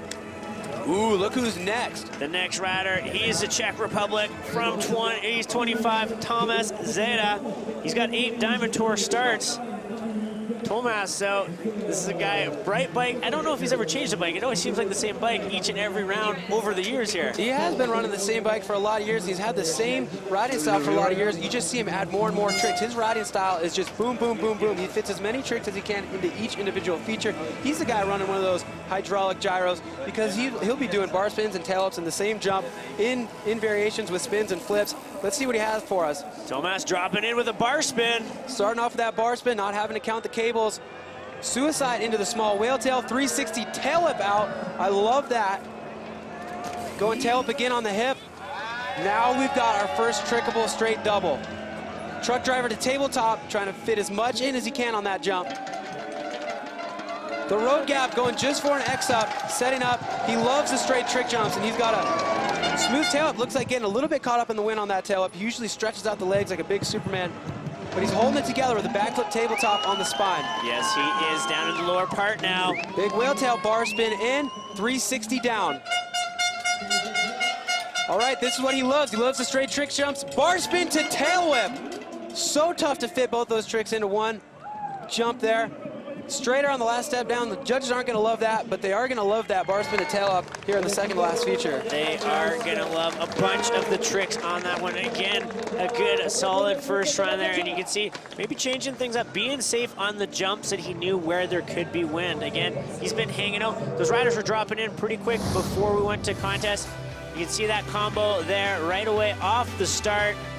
Making that 360 tail up out of the small whale tail looks so easy. Just textbook, feet to the pedals, on to the next feature. That road gap is really tough to trick, and he was going just for the X up on that, keeping it smooth so he can lay out this nice tail up on the biggest trick jump on the course. Yeah, exactly. Here's my favorite part here, the bar spin to tail up. Missing pedals a little bit, but such a hard trick. It kind of will balance out at a certain point. Okay, well, we are seeing the riders go here back up top, or sorry, down at the crowd there. Tomas waiting for his score, waiting for the judges. So again, we've seen a bunch of little blips there. 36.25, so good enough for 7. But this is where we're at, Cam. This is where we're at. It's not that we want to give somebody a low score, but this is where we have to have our deductions, so we have our range. So when somebody puts down that flawless run, we have something to go with. How about that? You could do a bar spin and tail up in a run and still only beat one guy, the guy who crashed out of the run. That's just speaks volumes to how tough this level of competition is this year. Yeah, very much so. Again, getting a full gain there. You can see our standings up on that right-hand side. Pilgrim still sitting in there. And the man with zebra pants, Tomas Lemoy, he is the guy. He's been doing so much, 5 diamond starts, 13th overall in the 2014 series there. We saw him get 3rd in the pump track in Rotorua, 4th in speed and style there. But he got 5th in 2012 here with the latest Alpes Slopestyle. So many results, Cam, so many accomplishments. But he just needs to add the one thing. He needs to get himself a gold medal, and the time is now with his run number 1. Is this guy well-rounded or what? You just listed off a bunch of accolades from a ton of different disciplines. He's got the full package, and you don't see that very often with the really young riders. But he's been the protege of Dangerous Momo, the old free rider from back in the day, and he's really led him on the right path. He's a slopestyle specialist. He hasn't stood on the podium here in his home country of France yet, and he's looking to do that today. So what you're saying is, for all the young athletes out there, ride everything, don't stick to one discipline, and then when you figure out exactly what you want to do, then get into that one discipline? That's the way to do it, man. If you can ride a little bit of downhill, a little bit of everything, get the wide variety of bike skills, they're going to come in handy when you're riding a slopestyle course, because sometimes, you know, you're in Les Deux Alpes France, for example, you got rocks, you got loose conditions, you got to know how to corner. So he is up there. He is waiting on the gust of wind. We still got a little bit here. It's not that it's dead calm now, but he is just trying to wait for that optimal time of when to drop in. Do you think Pilgrim dropped in when it was windy? He did say it. That's what he's saying his strategy was. The run seemed to go pretty well for him, so whatever he did, it seemed to be the right thing. Okay, here we go. Thomas Lemoyne. There we go. Tuck no hander off the start. Skinny drop. The thing's only about 7 inches wide. Backflip, looking for a variation, not able to get it into the first whale tail. Perfect truck driver out, though. Oh! He was just getting back the momentum, but missing the bar spin after that tuck-to-bar combo. Making up for it, though, getting the flip bar spin on the next trick jump. Cleaning this up. I love the composure here. Just pretending like that mistake never even happened because there's so many more features on the course. Huge flat spin 360, tuck no hander, holding him off for a real long time. Backflip bar spin on the spine. Getting the style points. Bar spin into the whale tail with a 360 X up out. He is definitely recovering very well from that small mistake up top. Backflip tail whip. Slipping one pedal but getting back on it. Oh no! This is exactly what we were talking about. He has all those bike skills to not wash out, but it can still happen to anybody. Tucking the front end on that, and you can see it. He is not pleased with himself. He has got pride. He is from France, and you know what? He almost made it down. So close. One more jump to go. On that jump, you basically have to transfer from left to right to set up outside in that berm to be able to square off and get a lot of speed for that dirt-to-dirt step down. He may have landed a little bit inside on the left of the jump before and had not been lined up perfect for that berm and just lost the front end. Well, we saw him last night work through the determination and through any adverse conditions. He's going to shake this one off. We know he'll be back on that next run there. Yeah, he's not happy with himself, but we saw from that run he has great composure, so I know he's going to be able to push it all aside, get it back up there for his second run and fix the mistakes. Well, as you can see up here he comes. He's got the transfer, getting the flip whip. And he was landing that a ton in practice, super smooth, so I was almost thinking that was a gimme. But just tuck the front end there. It's kind of a weird crash, not what you'd expect. Feet off the pedals, having to make a corner really quickly after that jump. It's no surprise that he lost the front end. So the judges giving him a 30.75, good enough for 8th. But he has got that second run. That is where he'll be able to try and link it together, do the French Pride. Well, let's go down to Tina. She's down there with a special guest in the corral. Well, we have talked about this before, that these riders are warriors and always pushing the level. And Antoine, we wanted to see you here compete in slopestyle. You've decided to sit on the sideline. What happened this morning? I wanted to ride so much, but this morning, while I was jumping the last step down, I got blown by the wind and pretty much couldn't do anything. My bike did 90 degrees and I hit the ground pretty hard on my head. And just since that, I did a few runs trying to ride, but I knew I couldn't go for my best run for what I wanted to do, so I prefer keep it safe. And I know I'm not 100%, so I'm keeping it safe we still have the whole season to go, and I want to have fun on season long, so that's my decisions. Yeah, there are a lot more competitions coming up.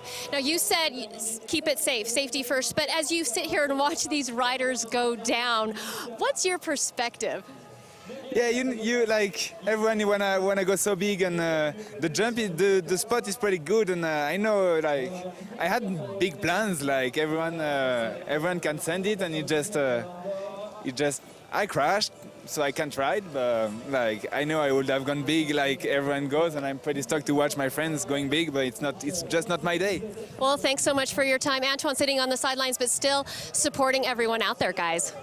Thank you, Tina. And as he said it there, just not his day. That is what the athletes have to do, be able to see the big picture. We know he'll be back. He'll be wanting to be healthy for Whistler. That is where it counts next in the World Tour. And here is our leaderboard right now. You can see the Great Britain rider, Sam Pilgrim, doing his country proud and strong, sitting up there with a 78.50. But Cam, we still got some heavy hitters to come here. We got some heavy hitters to come. We got my ringer sitting there in second place, Medigani. You made the call, dude. You made the call. You made the call not today, not yesterday. You actually made the call when we were driving in on Thursday there. Right You now. kind of were like, nah, there's this guy, Medigani. He could be my wild card for Slopestyle Finals. Man, I'm stoked he didn't make a liar out of me. No, not at all. We are back up there. We are looking at Logan Pete. He is up in the gate there. 25 years old from Roberts Creek. Maybe you've heard of that. That's where the Coast Gravity Bike Park is. Pretty rad little spot. And last year was his breakout year, getting 4th at that Joyride. You know, that little event that we have in Whistler each and every year. Man, Logan Pete getting 4th place at Joyride was so awesome. He's been in the game for a really long time, had some gnarly injuries, and actually took a couple years to get back. But now he's training partners with Brandon Semenuk. Could you possibly have a better training partner? It seems to be working. Not at all. He's got the keys to that all-access compound there on the coast. And of course, not showing, it's just showing that last year wasn't a fluke, getting 5th at round number 1 there in Rotorua. So he was on the kind of box there with that 5th position, showing that, you know what, he is ready, he is here, he's now. And like you said, he was injured a few years ago. People kind of forget, it's not he's a new rider. He's just been around forever, and he's had some adverse conditions to work through with injuries. Which has just made him stronger. You watch him ride, and you can see this composure from a veteran rider. It's kind of reminiscent of the way Brandon rides. You don't see their head bob at all when they land. And they put their bike exactly in the right spot when they need it to be there. And, he's following the right footsteps, I think. Exactly. Well, you can see right there, look at the wind in the background. That is why we're just having a little bit of a break. But talking about a break, we're not seeing somebody here right now, Cam, due to a break, and he broke his leg again, his tib and fib. We're talking about Martin Soderstrom. Oh, the wrong kind of break, the kind of break you don't want. Unfortunately, man, he's had 3 in the last couple years on this leg. You can see the hardware there from the break before. He'll be out for not as long as he was for that huge one he had at Joyride, but still a good 6 to 8 weeker. Yeah, look at that hashtag there. A little bit of beep, beep, beep on that one. But we want to see the big guy back. We saw him last year. He just didn't look like it himself at all the events. He was struggling. He wasn't happy. Broke it again. And then really in Rotorua, though, we saw a completely different person. We saw the Martin Soderstrom that we all love from years ago. He was smiling, he was happy, and he was healthy. Yeah, it's a big loss for Crankworx in general to not have Martin out here. He's a crowd favorite. Everybody loves him. He brings an amazing energy. The big Swede, as Brad J calls him. He's always going to be a contender for the podium, and even in some of the other disciplines as well. DS&S, the Pump Track Challenge, and the Slopestyle. Well, that's it. I remember a couple years ago at Crankworx, he took the Pump Track Challenge and might as well made it a DS&S. He was tricking jumps, and you're like, what is this guy doing? He's going to wear himself out in that Pump Track Challenge. He's one of those guys, I mean, he's older than Lemoyne, but he was one of the first riders to do what Lemoyne has done, kind of start out and, have a great, well-rounded package of skills. All right, well, it's looking like we are getting the green light. Logan Pete is ready, and he is dropping in on his first run. Logan Pete going 360 off the skinny drop to start things off on the right foot. Tail up into the small whale tail with a 360. That's an opposite 360 X up out. There we go with the regular 270.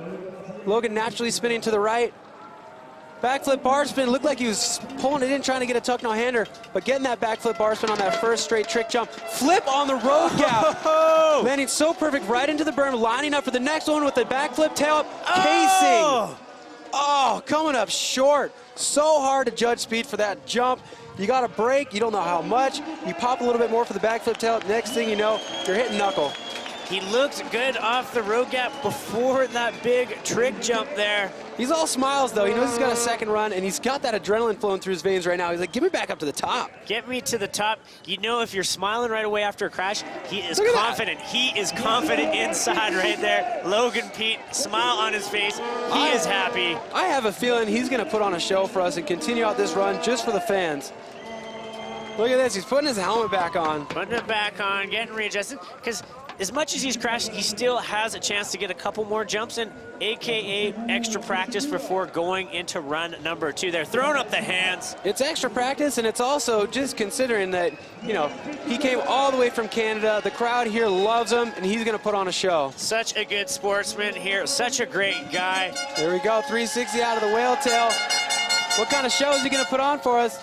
Looking like he had something big maybe to think out there. I know what he's thinking. He is treating this as a practice run. I know what he's thinking on that jump. You know what he's thinking? Well, he's thinking combos. He's thinking combo. Well, that is the scary thing for us right here, Cam. You look at the riders, and it's not even 2 combos now. You got to make sure you get more than 2 combos if you want to get a good score. It's ridiculous. We talk about how there's 12 trickable features. If you do more than 1 trick on each jump, how many tricks is that? Well, let's look to see what happened here. He got the extension. He got it around. I love his style on backflip tail-ups. He's not even looking for the flip. He's watching that bike whip around and just trying to get his feet back on.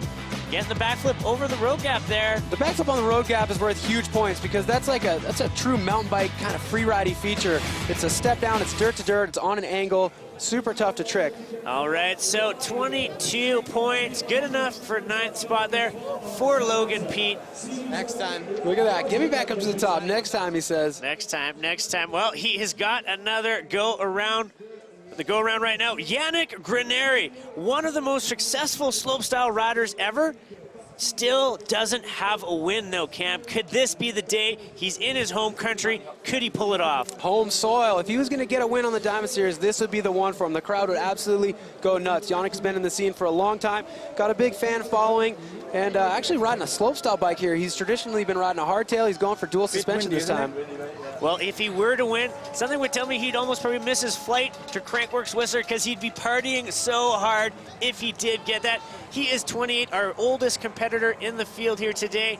He got 4th in Les Alpes in 2012 and 2013. Can he get a breakthrough? Can he get into the top 3 here? A couple 4ths under his belt, so close to that podium. You know, he smelt it before. He wants to get up there. Yeah, he smelt it, not close enough for a lick there to get onto that. But he's hanging out up there again. You can see the standing. Sam Pilgrim still sitting comfy in that lead there. He has a hefty lead over Medigani as well, but can Yannick Graneri do something about it? He's got an X up off that first skinny start drop. Small wheel tail, front flip in, spotted his landing under his armpit. Whoa, truck driver holding the handoff. Man, that truck driver had so much style. He left his handoff all lazy. Oh my gosh. Trick jump, Cork 720, Yannick Graneri, a new move for him. He knows it's 2015, he's got to bring the heat with the Cork 7. Ooh, tail whip on the road gap, missing the pedals, but recovering nicely, just like we saw Storch do. But Yannick goes for the backflip, tail up on the next jump. Yannick is on fire right now. Flat spin, X up. Now he's coming into the big whale tail. Bar spin in, backflip out. 2 more chances to cement this run. Double tail up, another new one for Yannick Graneri. Man, he's been doing his homework. Oh my gosh, no! Oh, he's going for the backflip bar spin. He had it together. Oh man, that turned from magic to tragic real quick. From flawless from the top there, big tricks. We've got some of the best medical personnel in the game there. They're gonna give him a once-over. We've got the best out there though. They are on the scene already. They're checking him out there. Hopefully nothing too serious there. Not too sure what went wrong on that one. Again, things were looking good. They were looking clean and flawless up top. Cam, he just showing tricks that we had never seen him do. Somebody's been practicing this winter. That's what was great about that run. You know, he's on the older end of the spectrum. He's 28. Some of these guys he's competing against are 18, 19. He had the Cork 7, the double whips. And judging by the crowd, it sounds like he may have stood up.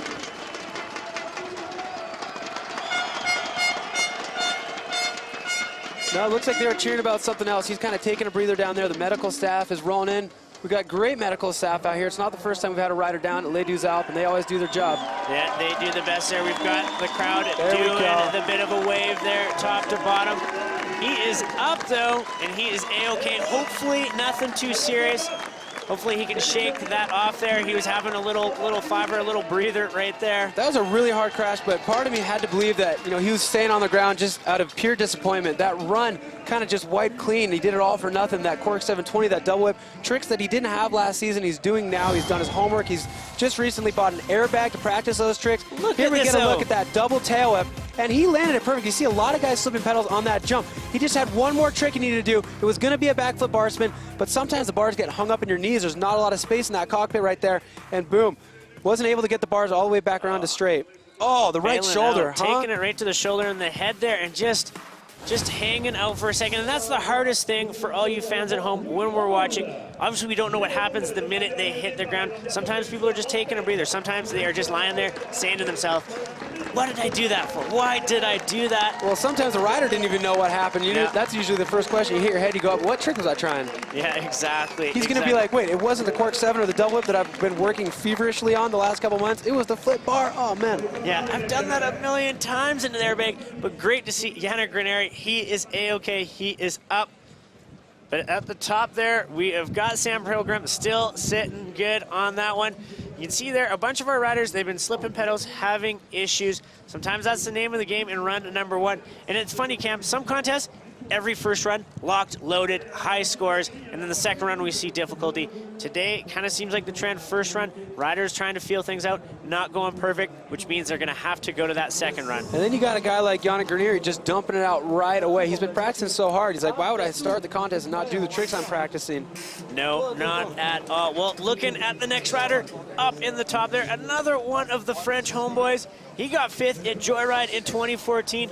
Louis Ribot, he is our next rider to drop in. And you got to remember, too, this is a world-class field. You see a lot of French riders in here. It's not because this event is in France. There's no free pass you get for being local. These guys earn their spot in here. You see all the French riders in here. That's because slopestyle is real big in this country these days. There's not a local stamp. Well, let's see what the local can do here on the first drop. Louis Ribot going for toboggan, keeping it smooth and simple off that first skinny drop.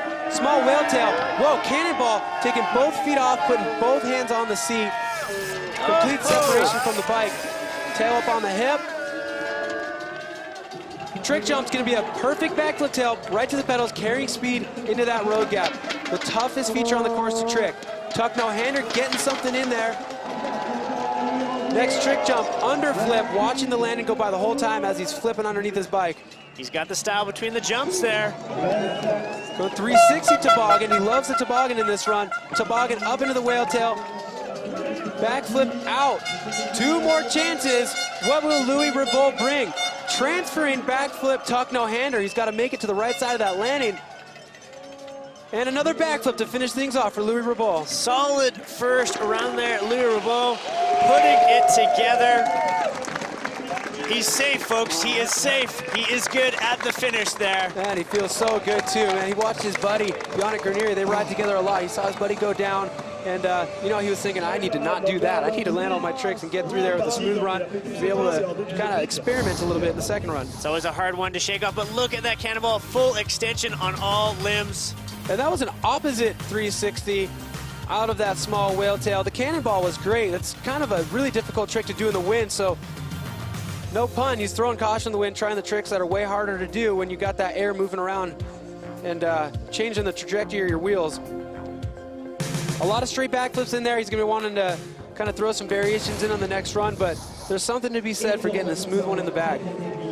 Well, waiting on the score right now. Louis Ribot hanging out there. What are the judges going to say on that one? We saw 3 tricks, the exact same, the toboggan there. Definitely a safety trick on that. But if you do it too many times, if you do kind of one trick more than once, that was where deductions will happen. What are the judges going to say? 47.75, good enough for 6th place right there for Louis Ribot on run number 1. I did like the variety in that run, though. You don't see too many people doing the cannonball, which is that trick where you get completely off the bike, you hold on to the seat with both hands, your feet are flailing off by themselves. I liked how he's kind of stepping outside the box a bit. Yeah, throwing down the Cam Zing signature trick that we've seen him so many times. Well, talking about breakout rides, the 2014 Rookie of the Year, Nikolai Rogatkin. Let's get in touch and in personal with him right now.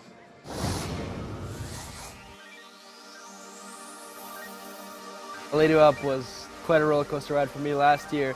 Massive crash in practice, one of the biggest crashes I've ever had. Somehow walked it off and was able to do a pretty sweet run. Final run for Nikolai Rogatkin. Huge Superman secret, London front flip, triple whale! The real game when you're competing is with yourself, because it's your run that you have to do and your score that you have to get. I love sending in, I love pushing myself because that's the best thing, you know, progression and, you know, pushing your limits.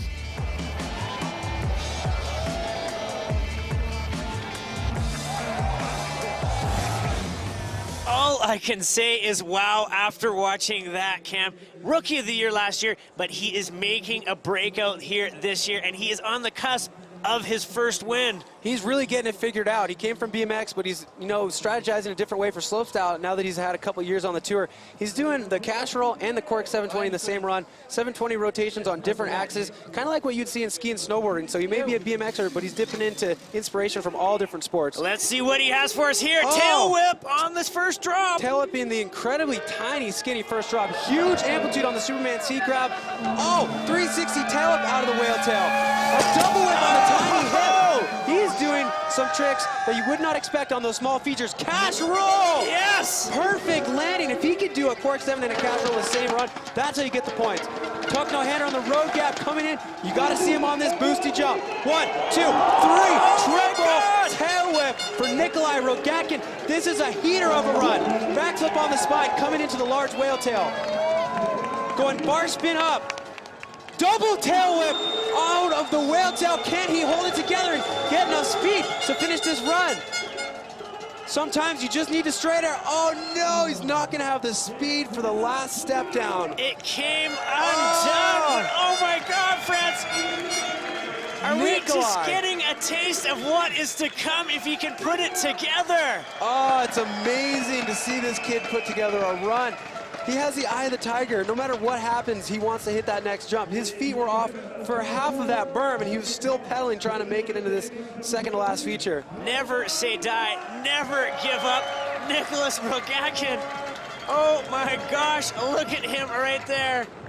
Man, the crowd is going nuts for him. He threw down the gauntlet in that run. I was gonna say, everybody else up at the top must be just having shivers up their spine, because if he could put that together top to bottom, they need to bring more than their A game. They need to bring their A+ game. They need to bring more than they've ever brought to the table. Man, I can't wait to see that replay. That triple tail up, how high he was, the amplitude, the degree of difficulty of the trick, the execution. He had it all embodied in that one move. Let's go back to the top and see how this run started out. Superman C-grab into the small whale tail, 360 tail whip out. There was no dull moment in this run. No, not at all. Bringing the big toys to the sandbox here. There's the end of the casserole, landing completely straight. He did have a couple crashes on that trick in practice, but able to iron out the details in the final run. Double whip out of that whale tail is so tough. The step down aspect of it makes it so difficult. But losing the pedals was what caused him to not really have enough speed to clear that jump without having to pedal and push, and then losing pedals again once he landed on it. Well, Nikolai Rogatkin, we will see him in run number 2. He's gonna shake off this first run, 11th place. That just doesn't look good beside his name. He is looking too strong here this year. Again, he got second in Rotorua earlier this year. Nikolai, you had the run going, including that triple whip. Just where did things go wrong? I don't know. I just things kind of went wrong after the step down. I double whipped it, and for some reason one of my feet came off, and I tried to crank it to this next one. I didn't think I had enough speed, so tried to jump it, and yeah, just wind blew me a little in the air, and that's where it all ended. But yeah, it happens. You told me earlier that you have to be 100% precise on this course. Is that true with especially that bottom part and combining every jump and trick? Yeah, you know, I made a little mistake on the drop, so yeah, the next jump just wasn't possible. So. All right, well, you have one more run, so best of luck. Thank you. All right, guys. Okay. Well, thank you very much there, Tina. We were hanging out with Nikolai Rogatkin. We are gonna have to see him in that next run. Nothing changing on our leaderboard right there. Mitch Chubby sitting in third, Medigani in second, and Sam Pilgrim still sitting in that #1 spot with 78.50.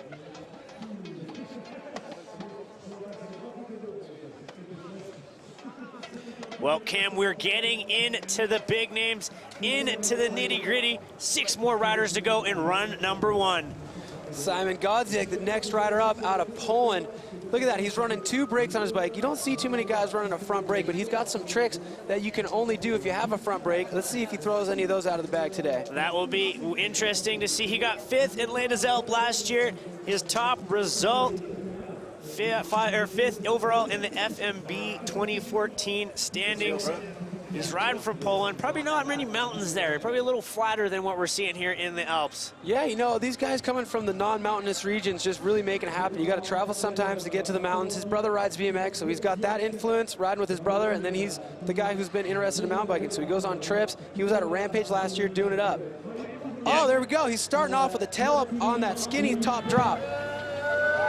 High amplitude, landing low into the small whale tail with a backflip, not getting a trick out of that, but a 450 truck driver on the hip. First straight trick jump, it's gonna be a front flip bar spin for Simon Godziak. Holy cow, we see front flips, but it's not very often we see a variation like that. That's a really high scoring move, the front flip with the bar spin. Now, linking it up with a backflip with a bar spin, kind of just getting that variety score going both directions with the bar spin variation, backflip, one-footed can-can on the spine. And I can't wait to see him on this next trick jump. He kind of surprises us sometimes with tricks that you don't traditionally see from everybody. Oh my 720! Oh, man! Getting boost on that into another stratosphere. Man, just as I was saying, we couldn't predict what trick he was going to do. He went for the trick of the year of 2015, the Quark 720. That's a new one in his bag. He knew he had to learn it. Still maybe not 100% dialed in, but I did see him doing it in practice, so I know he has it figured out. It just didn't go his way on that attempt. He does have it there. Again, look at this there, 450 truck there, getting that looking smooth. Yeah, a bunch of really cool flip variations. Having that front flip bar spin, having the back flip bar spin. Straight air into the whale tail isn't going to help him, but the backflip tabletop definitely is. Definitely increases the point value, even just throwing in a tabletop. And there is your Quark 720. Just being a little bit off axis, going straight to the knee. Hopefully he didn't tweak that thing and we can see him for a second run. No, not at all there. Knowing with those straight airs, he had to do something big, but 16, good enough for 13th. Not enough right there. But we are down into the core riders. We are down into our final few for run number 1. All right, which means Simon Godziak has dropped in. The next guy on course, he got 3rd here last year. He's been competing all weekend long. He was in DSNS. That is right, Sam Reynolds is in the gate. He was talking the other day about how he grew up watching Crankworx and he feels like it's so amazing to be a part of it. And he actually stood on the podium here last year. I remember how over the moon he was. He stood on the podium again yesterday, getting 2nd in DSNS. Let's see if he can do it again in slopestyle. Bar spin off the top, skinny drop. Going into the small whale tail, backflip tuck no hander, linking it right up to a tail whip. Start things off right, getting the style points with the tabletop on the hip. Now stuff gets real with the trick jump. Backflip tail whip, coming into the road gap. Will he trick the road gap? Going for that tuck no hander, getting something in there to fill the void. Oh, the no footed can, no hander. So hard to do in the wind. Here we go, 360 over the spine. Tuck no hander up into the big whale tail. Backflip down. All right, he surprised us with that. Nothing can. What has he got on this jump? A double tail whip. It's coming together, Cam. It's coming together. He got the pedals and backflip tuck no hander on the last step down. That's exactly what he needed to do to put the last little nail in that run. That is right, folks. Sam Reynolds linking it together top to bottom there. Do you get style points for your 80s shades? Well, I don't know. You should get some style points, but you're definitely going to get style points with this trick combo. Backflip tuck, no hander in, tail whip out. I like how that run just progressively ramped up. Started out with some stuff that's a little more stock, still really difficult to execute, but then going right into more difficult things like the backflip tail. We saw the tuck, no hander on the road gap. But here's my favorite part of the run. Coming completely separated from the bike, no foot can with the feet, hands off the bar, just like he did with that backflip no-hander to finish off. You can see him shake his head. He is so stoked. If you had a serious tailwind, that bike would fly away from you there, but he kept it within his grasp. Well, we will have to wait and see what the judges say. Is the podium within his grasp, or is that #1 spot? Can he knock out his best friend off the top step of the box? That is one of those runs you could potentially see hop into the top 4 here. Okay, what are the judges gonna say here on run #1? A 72 good enough for second place. There we go. You know what was huge about that run? I think what did it for him was taking his hands off on the flip on that last step down. Everybody's flipping it. You do a variation, and the judges will reward. So there we go. Sam Reynolds popping up into second spot with a 72. So the run's getting a little bit closer to his buddy, Sam Pilgrim, up in that number 1 with a 78. Man, this is deja vu from DS&S. You got 2 Great Britain riders sitting in the top 2 spots. All right, well, this guy got second last year. He can ride amazing when there is a little bit of wind. He is from Belgium. He is 21. Thomas Janon. Tommy G, the king of consistency. We were talking about him earlier in the pre-show. This is his first time riding a slopestyle bike in a diamond event. He's traditionally ridden a hardtail. You see a lot of these guys starting to ride the full suspension bike, especially on these rougher courses. But like we said before, the king of consistency. Watch his composure. Watch how he packs so much into one run. Let's see what he can pack into this first drop. 360 there. Spinning that thing is so hard to trick. To spin it, you got to make sure you don't go off the skinniness. Backflip tuck no hander in, 360 tuck no hander. I love how those tricks complement each other. There we go with the 270 tail up on the hip. Cork 720 on the first jump. You see how early he spotted his landing. He's gonna get the execution points for that. Oh, tail whip on the road gap. Backflip tuck no hander for a second. I thought he was gonna miss the variation. Thank goodness he got those hands off. That's what he needs to do. You gotta get the combos, getting the 3 there. Opposite 360 on the spine, rolling right into the big whale tail, missing the trick up, but making up for it with a click 360 table, down the step down, out of the whale tail. Second to last feature, going for the tail whip. I know he wanted a little bit more there, but he's keeping things smooth. One last jump. Oh, a double whip! Oh! Throwing it down, Cam! Oh, that explains why he didn't double whip that second to last jump, because he was going to do it on the harder feature. That's like what we were talking about in the pre-show.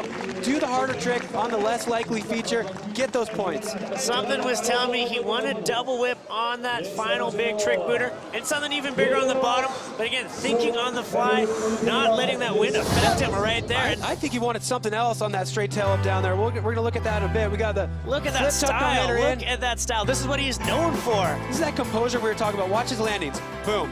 The whole body absorbs, arms and legs at the same time.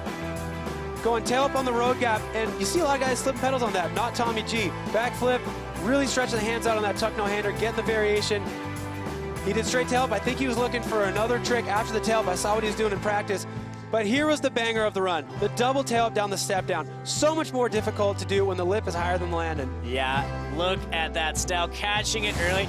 Variation, execution, overall impression. Those are all the things that he is doing well, and he's doing very good for the judges. What do the judges say for this? Oh, man. The suspense is killing. Oh, my God, we have a new leader. Yes. 82.50. Tommy G, you're at the top of the leaderboard. So tough to compete with the composure of Tommy G. All right, well, let's see what Tommy G has to say right now. That's right, Tommy, you are our new leader. How close was that to the run you wanted to do? Well, it was almost this, but due to the bad condition and the stress and a lot of waiting and a lot of crashes before me, I tried to chill a little bit more, but didn't quite get the whip to no end I wanted. But well, yes, I'm stoked to be at the bottom, not injured, and have the chance to do a second one. And you have one solid score under your belt and another run to go. Guys, we'll send it back to you. Thank you, Tina. You can see that is just some insight into what the riders are facing up top right there, Cam. It's not just hanging out high fives at the top. There is a serious game. There is a title at stake, and you got to get over all those adverse conditions. Yeah, he was spilling his guts, just really describing how nerve-wracking it is to be at the top of that course, just waiting for your run. You know, Thomas Janon is on such a ridiculous level that even a run like that, he's not 100% satisfied with. Well, with that, he is our defending champion here from Les des Alpes, dropping in next, the man who's got amplitude, the man who can go bigger than all, Anthony Misery. There we go. He wants to stand on top of that podium just like he did last year here in France. It was his first huge win on the Diamond Series, his second podium. He wants a third right now. You know, he is going to want to go for it right there. What has he got for us here, folks?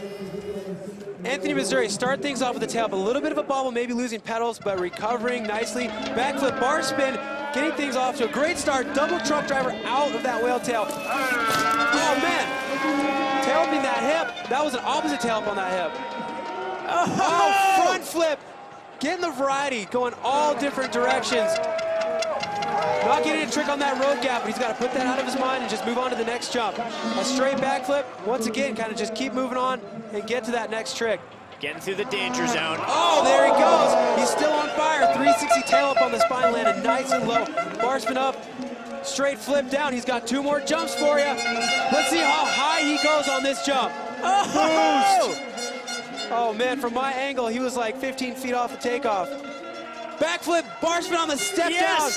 Yes, he lands it and brings it together, Kim, linking that up top to bottom. Got that flip variation on the step down. That's so key looking at how the judges are scoring right now. And getting that bar spin so early on that as well, on that flip. Yeah, he's running that mechanical gyro as well, you can see. So he had a pretty gnarly incident at Crankworx a couple years back where he actually had to stop his run, hike back up because he realized that he wound his cables too much. Doesn't have to think about that anymore. He's got the gyro and he can spin those bars, whip that bike as many times as he wants. So looking like right out of the gate, slipped a pedal, and that kind of set things off here. You can tell he's rushing his tricks a little bit, not letting the course come to him. That run started out similar to how his run started out last year, except he ramped it up because in 2015 he did a double truck driver out of that whale tail, nailing that front flip. So hard to do. 360 tail up right to the pedals and going classic Anthony Mercedes style straight to the moon on his flat spin 360. But here's what really did it, capping off that run to the backflip bar spin on the step down.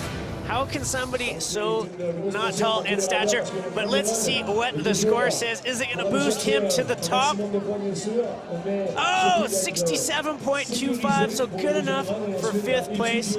But he's won here before, Cam. He knows what he needs to do on that second run. Yeah, sitting at 5th, definitely nothing to shake a stick at, especially when you looked at that run. You know there's a couple opportunities for him to ramp it up a bit. He's actually sitting in a good spot because you know he's got some more in the tank.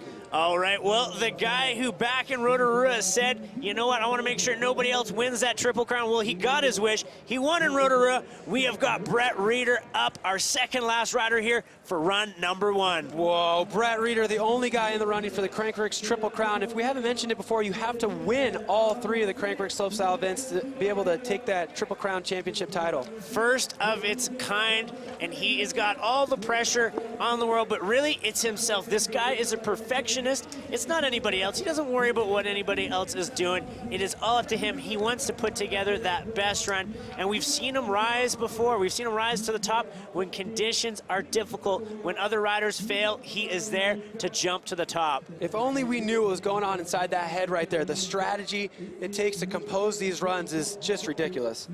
Well, because there is so much on stake, he is hanging out there, just making sure that he has the optimal conditions, because there is one more rider after him, and it is his biggest adversary. So you know that Reeder wants to make sure everything is perfect. He doesn't want to leave anything to chance here. He is going to wait for when that wind just goes to the right amount, so that when he drops in, he can link it all together with his combos, Cam. You know Brett has his plan. He knows what he needs to do, but he also knows that Brandon gets to watch his run and drop in after Brett. So Brett really wishing that he got to drop in last so he knew what to do, but right now he just needs to focus on his own plan and executing his goal. It is almost like a chess match, eh? We've seen it all throughout practice. They're always, it's maybe not obvious to the regular person, but they are always checking out what each other is up to. It's not a what's going on here or this or that. They are trying to see what each other has, and Semenuk has the card up his sleeve. So our judges hanging out down there, our established panel. Yeah, we chatted to Colin Duncan earlier on today there. Can't really tell, he's got that camo shirt on there, blending in. They are all smiles right now, man. I'd be chewing my fingernails down to the bone if I was sitting in that judge's tower. Dude, I wouldn't have any fingers left. I'd be just chewing it down to the mitt of my palm here. I don't envy their position right there. I don't envy the fact that they have to do what they do. But the thing is, they are the best in the world. That's why we have them. They have the structure. They have a way how they do the judging. It's not just by chance. It's not just by, hey, that kind of looked cool. No, there is a formula, and they follow it to a T.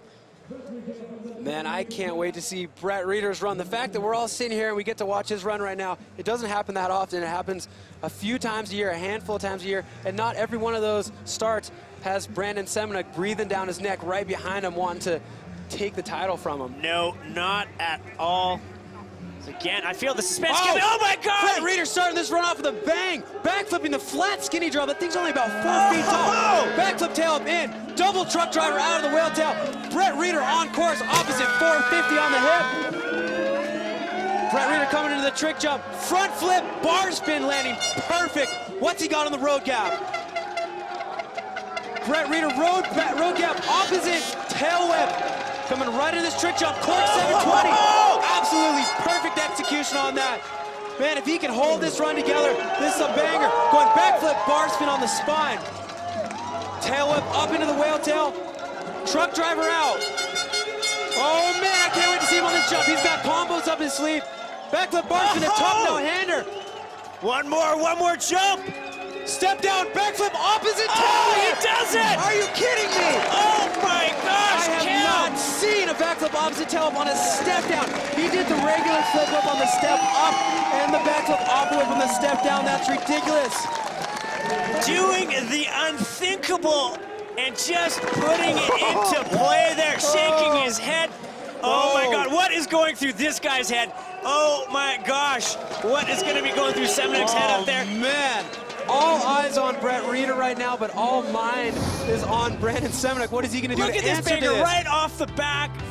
No, don't forget, he backflipped that start skinny drop right into the flip up, the double truck out, the opposite 450, the opposite tail up on the road gap, doing the opposites on those really difficult trick features.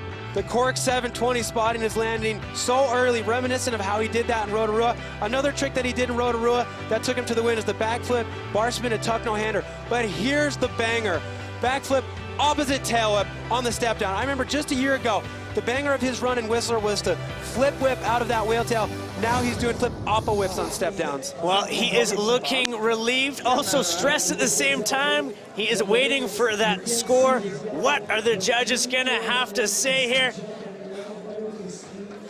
Okay, what are the judges gonna say for the Canadian rider? Oh, I have a feeling, Tristan. Oh my God, 93.25, your new leader! We are into the 90s. Brett Reeder has burst the bubble. Oh my gosh. Well, Tina, what is going on down there?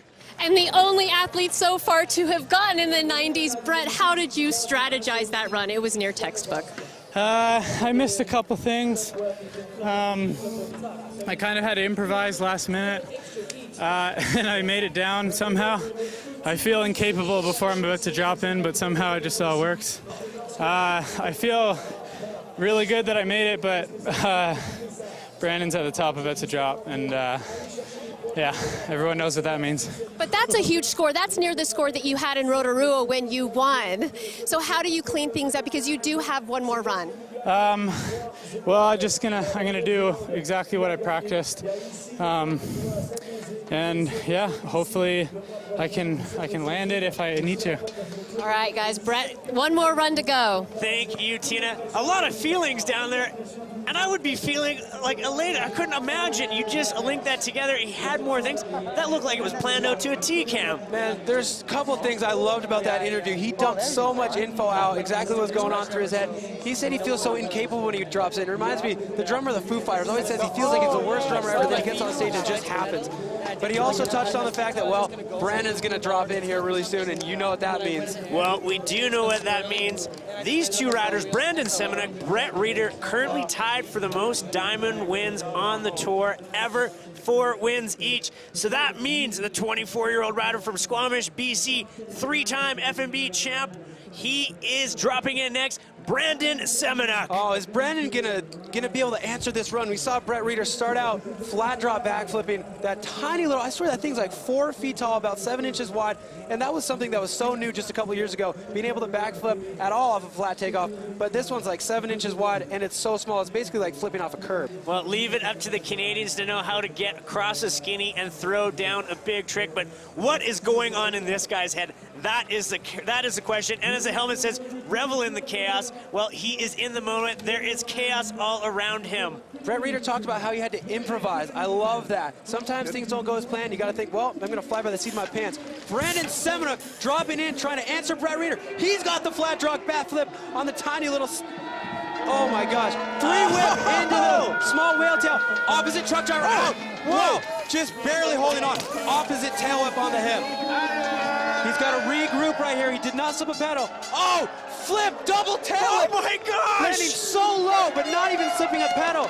This is classic Brandon Semenuk composure. Flipping the road gap, right into that Quark 720. Yes, he is. He's doing it. Oh my God, he's tricking that. Bar spin in the hip, tricking jumps that aren't even part of the course, essentially. Back to the bar spin on the spine, tail up into the whale tail. Truck driver down, 2 more features for Brandon Semenuk to answer Brett Reeder's huge score. Tuck no-hander to tail up, a trick that took him to the lead a couple years ago here. 1 more feature, backflip tail up for Brandon Semenuk to cap off this run. Yes, he did. Brandon Semenuk putting it together. Oh, man. Cam, I feel like I'm gonna have a heart attack up here watching those 2 rides. Look at that, camaraderie right there. Big hug between those 2 guys. Knowing that they didn't go to plan for each of them, but had respect before each of their riders there. The mutual respect is so awesome. It's like, all right, look, we both did our runs. We both saw the cards we've been holding for the last few days. Let's go into round 2. There we go, we had the 3-whip in. He almost threw it all the way right there with the opposite truck driver out of the little whale tail. Well, keeping the feet on the pedals there, but again, look at this right here, bringing it around. Look at how delayed that was. Man, so many times he almost threw it away, but he completely recovered. Flipping that road gap, almost landing sideways, but pulling it back straight at the last minute. This Quark 720, though, was textbook from the get-go. This is a trick that took him to the top step of the podium a couple years ago here, barely slipping a pedal. Is that even a legit slip of the pedal? He didn't even touch the ground. It just didn't stay on it. And that classic way to finish a run, Brandon Semenuk's been doing that for a long time, but now on a step down the backflip tail. But Brett Reeder had that backflip opposite tail. Well, how will the judges feel about that? You said it. What are the judges gonna say? The suspense is killing me. I want to see what the judges have to say. What do we got? What do we got, France? 89.25, second place. Holy cow. Okay, what are we gonna see now? Oh my God. That means Brandon Semenuk will be dropping second last. Well, let's go down and get a word with the man who had a few issues, Brandon Semenuk with Tina. And Brandon, you just kept playing through from jump to jump, combo to combo. What were you telling yourself that entire run? Just willing my way down the hill. It's a long run, it's tiring. So just, yeah, a couple bobbles that wasn't good, but I got to clean that up, and yeah, just try to keep it going as best I could. You know, we had that wind hold, and a lot of guys went through and took some practice runs. I noticed you only took 1 practice run, so you've had quite a bit of weight going last before that run. Do you feel like now that you've had that 1 run done, you can go back up and approach the second run in a Brandon Semenuk way? Yeah, hopefully. Like usually, you know, you wait forever and ever to go, and then you get your first run of the way, but then the adrenaline just sticks in after that, and second runs are usually a little bit more like strong right off the start, so hopefully that'll help me. All right, guys, it's going to be a great second run. Thank you, Tina. Thanks, Brandon. Cam, the stage has been set, dude. They both landed their runs, not perfect.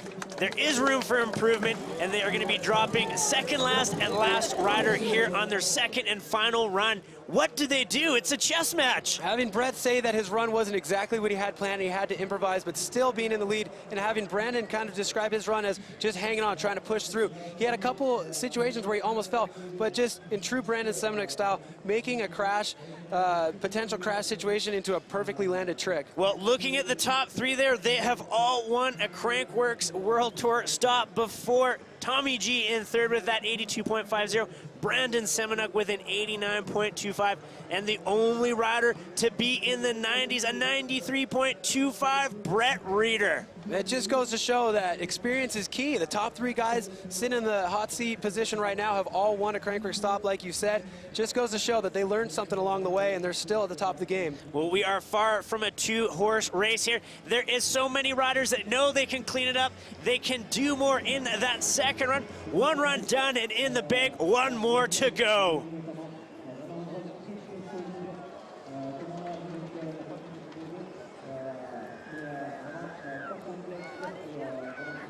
All right, well, you're looking at the hillside there. I couldn't think of any better setting for us to be here today. Crankworx Les des Alpes, and it is your Slopestyle final. 1 run in the bag. You can see there the fans. I wish you guys could see at home what the fans have been doing. They have been going nuts anytime it is a French rider on course here. And it's just a beautiful day, not a cloud really in the sky there. Blue sky all around, Cam. in the Alps, and what a day.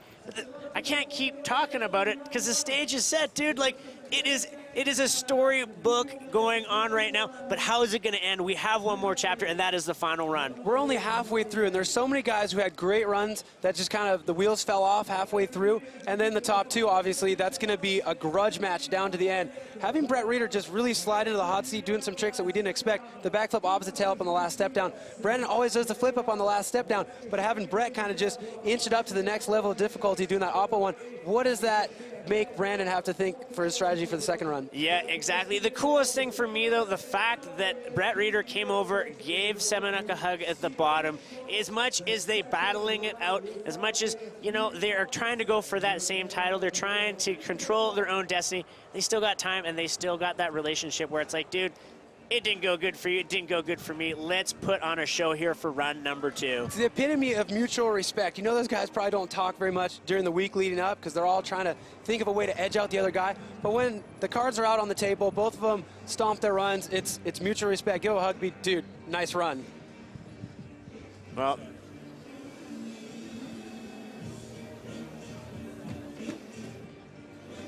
looking at the hillside there, you guys have heard a lot of what we've got to say, but I want to know what you have to say, Tina. What's going on down there? You have one of the best seats in the house. It is a great seat. I am not complaining. You know, I've been standing down here and obviously talking to the athletes, and my perspective is that they're just hungry. They're not satisfied with what they've been able to do so far, and not hungry to necessarily get on top of that podium, just hungry to perfect their own runs, and that includes Brett Reeder. I mean, he had that huge score at 93.25, and he's told me I need to clean it up. Obviously, still very worried about Brandon Semenuk, who, like you said, just willed it through that first run. You know, and I have to bring up the wind hold that we had earlier. I asked some of the guys if that's affecting them at all, and Yannick Gruneri said no. You know, once you start down that course, you don't feel it. The adrenaline kicks in. Nikolai Rogatkin basically said the same thing, and he was more frustrated with himself on his mistakes. So, like I said, guys, I just am sensing hunger, and, you know, they're not satisfied with what they've been able to do so far. Yeah, well, you nailed it there. Some riders waiting more, some riders being comfortable with that. Not an easy one for all of our athletes here, Cam. I love to hear Tina talk about how they were, you know, they were saying that they're just hungry for more. A true champion's never really fully satisfied with what they've accomplished. You even hear Brett saying, the wheels fell off. I didn't do exactly what I wanted to do. I had to improvise. And even though he's in the hot seat with a 93, he still feels like he could have done more. That was what it was. Well, I feel like he could relax a little bit more, appreciate the moment. But you can see the riders back up top there checking things over. But we've got one run in the bag, and there has been so much going on. Check out all of these highlights here for run number 1. Oh, I can't wait to relive this. Tommy G, the king of consistency, delivering on exactly what we would expect out of him. Watch him land. Arms and knees just acting as another few inches of suspension. Well, he is a tall rider. He is lanky on that bike. And it was all about the double tail whip for his run on that step down. Brandon Semenuk, really technical, 3-whipping into that thing because it's very narrow. You see people falling out of that in years past, but he landed right in the middle and backed it up with all the rest of the tricks in his run. Yeah, you can see there. I love that 7. I think he has the best 7 in the game. And then the flip whip there. He never looks like he's struggling on that 7. Brett Reeder coming right out of the gate with that flat drop backflip on that little tiny flat drop. And this was where he improvised. He was trying a different trick all week on that jump, but he went back to his old faithful, the flip bar to tuck, and then the flip off a whip on the step down. Like, give me a break. That's next level. That is insane. That is crazy. You can see the riders hanging out up there. Again, that was just your 1, 2, 3. The thing is, though, we have a whole nother run, and there is a whole list of riders. So here is our drop-in order, reverse order from run number 1. So we take the ranking from run number 1, flip it upside down. We know it says Bazette on there. We're not going to see Antoine. He is out today, which means our first rider in will be Simon Paget. Yeah, Simon Paget is the rookie on the circuit right now, and really excited to see him on there. Carson Storch as well, up here on the Diamond Series for the 2nd year in a row, and just really looking to make his mark. Yeah, well, you can see the list there as they go through the pack of Canadians, the 4 of them there. They'll be dropping in one after another, and then at the top step after run number 1. But what can Sam Pilgrim do, Cam? Does he have anything to say about this battle? Well, do you remember what he said at the end of his run? Tina said, hey, what are you going to do next round? He's, well, now I can get crazy. I've got a safety run in the bag, and I can throw caution to the wind and see what kind of weird stuff he can make happen. So I'm expecting some variations. He's got some different variations that I've seen him do this year that he hasn't done in years past. So I think second run is the time for that. So there you go, 20 riders, 2 runs. Our judges working on a score of 1 to 100. Again, 100 being perfect. First run, they're usually figuring out their range there of what's going on. But our first rider that will be dropping in on run number 2, Simon Godziak. He's from Poland. He got 5th last year at Les des Alpes. But can he improve on this? He is sitting right down at the bottom at 18th. You know that's not what he came here for. Simon Godziak went down on that cork 720 at the bottom of the course. Can he iron that out now? Starting off with that tail up on that small drop again. Flip in. 360, clicking the table out of the small whale tail, going 450 bar once again, making a couple adjustments to his run. Really strong this time. Front flip bar spin again, even smoother than first run. It's looking clean, it's looking fresh. Going for a 1-foot table on the road gap, just got to get something in there. This huge trick jump, it's going to be a backflip bar spin, catching the bar super early and stretching it out to slow down the rotation. Starting outside saddle this time. Oh, that was awesome. He might have done that last run too. Starting out side saddle with the backflip, putting the foot back over onto the pedal on the way down. Flip table, getting the variation out of the whale tail once again. And here's the jump where he had the problem before. He gets the cork 720 this time. One more trick. He didn't make it this far last run. Oh, and he's not going to make it that far again this run. Oh, too bad. He just kind of lost pedals, maybe slid out a little bit. He landed the trick. He got the hard part out of the way. What happened, Cam? It seemed like he should have been fine there. He just didn't have the speed. I saw him kind of fiddling with his pedals. I don't know if maybe his chain got jammed or he lost traction. Something happened when he was a little bit slightly off camera there. Oh my, he had the run together. He had it going top to bottom, and it's the cruel fate. The final jump is where it ends there.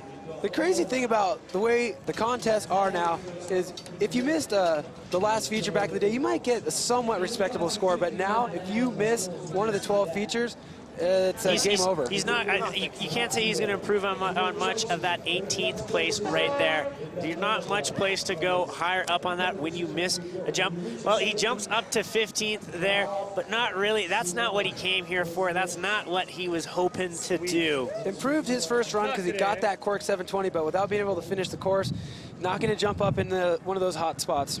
No, not at all. You got the mini leaderboard there, 1, 2, 3, 4, keeping you guys at home up to date there. As always, we want to thank you guys for tuning in and checking out all the action here. And things are just starting to heat up. This guy had a massive first run, and it all went wrong on that final jump. Can he clean it up? Can he fix it up? It is Yannick Greneri. I was 100% not expecting to see him back up for run number 2. He drove his shoulder and head into the ground so hard on that last feature trying that backflip bar spin, but it's great to see him back up at the top. I told you before, these guys are warriors. He's been practicing so hard, he wants to put it all into one run here. Yeah, he is a true fighter. He is not going to give up.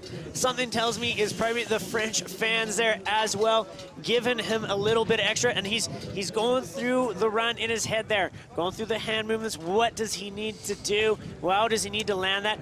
Again, he was flawless until that final jump and unloading tricks we hadn't seen him do before, Cam. At the point of his first run, the runs that we had seen leading up to that, I'm pretty sure he would have gone into the hot seat. Now having all the rest of the top guys go, I'm not sure if that run would put him up there, but we've kind of seen his cards. We know what he's got, and there's a lot of room for improvement to polish it up. He's been practicing so hard. I really hope that he stomps this run. Well, it is now or never here for Yannick Greneri. Run 2 of 2. He's up there waiting for the wind right now, eased in so he can drop in. Yeah, the wind actually picked up as soon as he put his hands on the handlebars, so it's definitely a smart decision for him right now, just kind of being a little bit patient, waiting it out, trying to find that window. Yeah, exactly. Well, we're at the bottom of the course here, down by that final jump. They're way up at the top there, quite a ways up that French hillside, giving you an awesome view there. Everybody on their feet for their countrymen right here, man, their homeboy. Everybody at home should be on their feet. This is the final run, run 2 of 2. And that is the little log drop we keep talking about there at the start. I can't stress enough how ridiculous it is, some of the tricks they're doing on that. Spinning off it is tough because it's so narrow, but flipping off of it is ridiculous because of how small it is. Well, you were riding practice earlier on today. Was it that tricky? Was it like, whoa, man, I'm kind of happy that I don't have to step up to my game here to flip this or spin off of it? Oh, yeah, fun to ride, but the tricks these guys are doing on this course, like, forget about it.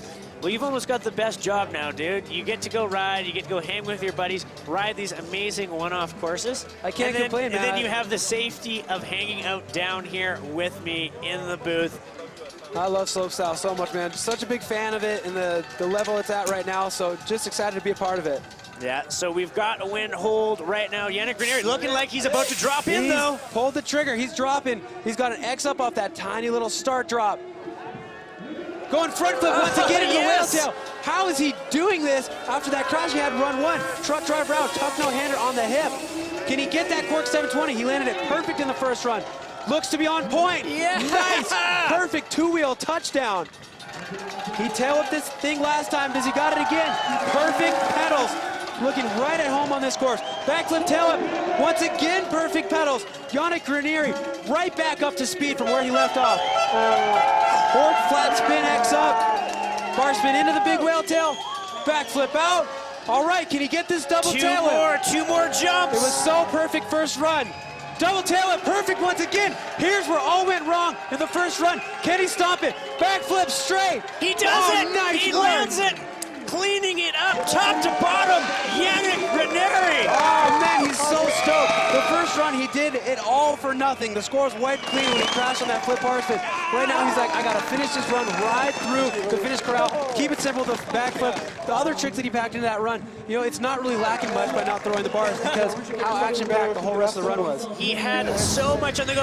Look at this front flip into the first big feature there. So massive. It's so narrow, and he landed so far to the side, just flirting with disaster, but still getting the truck driver out and the tuck no hander on the hip. Having no problem with that. And again, so many good tricks on that one. So we're now down at the bottom. The stress of riding is over. Now it is the stress of what do the judges say? How do they think I did, and where is it going to place him here? You know he's going to want a big result, Cam. You know he's going to want that result in front of the French crowd here. Personal goals are a huge part of it as well. He knew that he did that run, and it didn't matter. So to be able to go through the finish line and make it count, that's the personal goal that he accomplished today. We're going to see what the judges say about his score and see if he moves up into the leaderboard. Dude, such a valid point right there. It is what you want to do. Even if the score isn't what you want, you accomplished everything that you set out to do on course there. And Yannick Grenier stoked, looking relieved at this point, but is now we are waiting on the judges here as they're trying to figure out where does this stack up? What does he got? We saw an 18.25 on run number 2. We know it's an improvement. Oh, nice. 80.0. Good enough for 4th place. Perseverance pays off. I'm not sure how his right shoulder is still working. He drove it into the ground so hard, but he got back up, stomped his run, and now he's sitting in 4th place. Yannick Grenier doing good on that first run, jumping up into 4th position there. There we go, looking at that leaderboard. Yannick Grenier in 4th. Tommy G in 3rd there. Brandon Semenuk, Brett Reeder rounding things out. But again, we saw it in the first run, Cam. Lots of riders having issues. Yannick Grenier managed to clean things up, which means the next guy, this guy, anything can happen. He could go from 0 to hero. Let's see what Nikolai Rogakin has for us. Never, ever count out Nikolai Rogakin. He had his issues in the first run, but we got a glimpse into what he has planned for this second run. And if he can pull it all together, come on. I can't wait to see him on this finish line step down if he makes it that far. Insane trick combos. Here he goes, Nikolai Rogakin. Getting the tail up off that tiny little start drop once again. Going for the huge Superman C grab, big amplitude, 360 tail up out of the small whale tail once again. Double whip, perfect to pedals once again, taking some speed in the next jump where he did a cash roll before. Oh! Another cash roll, landing just as smooth as the first run. Tuck no hander over the road gap. And here's where he goes high. Count him. 1, 2, 3. Triple tail whip. Nikolai Rogakin on a tear. On the spine, a smooth backflip going into the big whale tail. He's going bar spin up. Can he get the double whip down? Stopped He's it, got it. perfect. He's he got has it. his feet on the pedals coming in to this last section of the course. Front flip bar spin. Oh, come on, Nikolai, hold it together. Nikolai needs the speed. Double whip down. Yes, he does it. He lands man. it top to bottom. Are you kidding me? How did he get the speed to clear that last step down? Nonetheless, a double whip. Are you kidding me? Look at that run, top to bottom.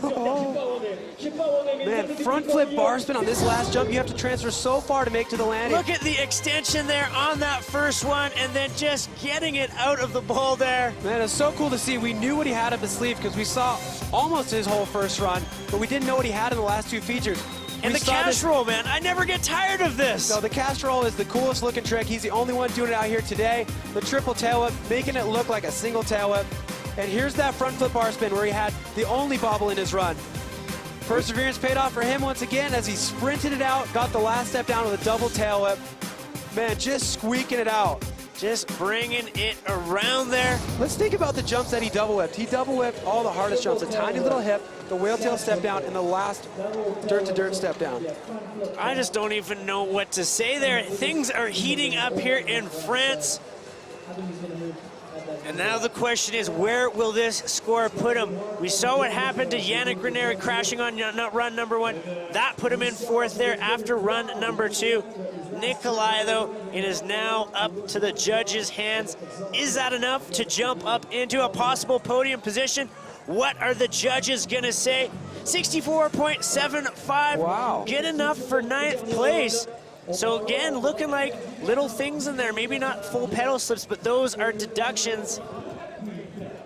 We're not the professionals at this one, Cam. I thought that would have been a little bit higher, but... And we talk about it a little bit. We talk about how huge of a factor it is slipping your pedals. Colin was talking about it at the beginning of the show, and he wasn't lying, man. That run was jam-packed. He had a tiny little bobble and maybe, you know, a couple repeats, but he was doing them all on different types of features, so I feel like it must have led back to that bobble. Yeah, the judges, they play for keeps, man. When they say they are going to deduct something, they are going to deduct it there.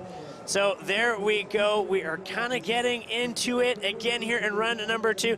You know, Nikolai Rogakin, after that second in Rotorua, man, the fire is going to burn strong for him before we see him again here in August. But we are looking at Logan Pete next.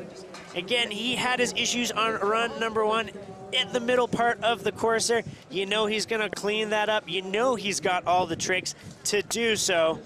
It was really cool to see him just put on a show for the crowd and finish out that run. He didn't have to. He could have sulked and gone back up to the top of the course, but he's enjoying his time out here in France, enjoying the fact that there's a whole hill full of people who are cheering him on. A ton of Logan Pete fans out here, and they want to see him stomp this second run. How can you not be a Logan Pete fan? And again, last year, getting fourth at Joyride in Whistler, fifth in our first round of the Crankworx World Tour here down in Rotorua. Well, it is all on him now. You know he's going to want to get some solid points. You know he's going to want to link that together. You got to pay close attention to the direction of his rotations. He's really good at spinning opposite, and he's doing some opposite spins on some unconventional places. Definitely those intricacies that the judges like to see. Yeah, they are looking for everything. So Logan Pete hanging out up there, waiting for that wind to calm down a little bit. Again, this is his final chance to make things right after run number one. You want to make sure you're dropping in the best condition, in the lowest amount of wind here. It's going to be hard to not get any wind at all. Yeah. Here we go. Looks like he's getting set to drop in. Logan Pete dropping in now. Logan Pete starting out his run 360 in that incredibly skinny drop. Right into a tail up into the small whale tail, getting that opposite 360 down, landing a little over-rotated, but recovering perfectly. Regular 270 bar spin on the hip. First trick jump, he's got a backflip bar spin, tucking it in, landing 2 tires perfect. The road gap, going for the banger backflip, landing right in the burn perfect. This is where it all went wrong in the first run. Yes, not he got this it. time. Backflip tail whip, perfect landing. Getting all the judges' categories filled there with the execution. Another opposite spin on that spine jump, tuck no-hander into the whale tail. Truck driver out, so clean. 2 more jumps to go. Going for the combo, a tuck no-hander to tail whip, landing perfect. One more feature for Logan Pete.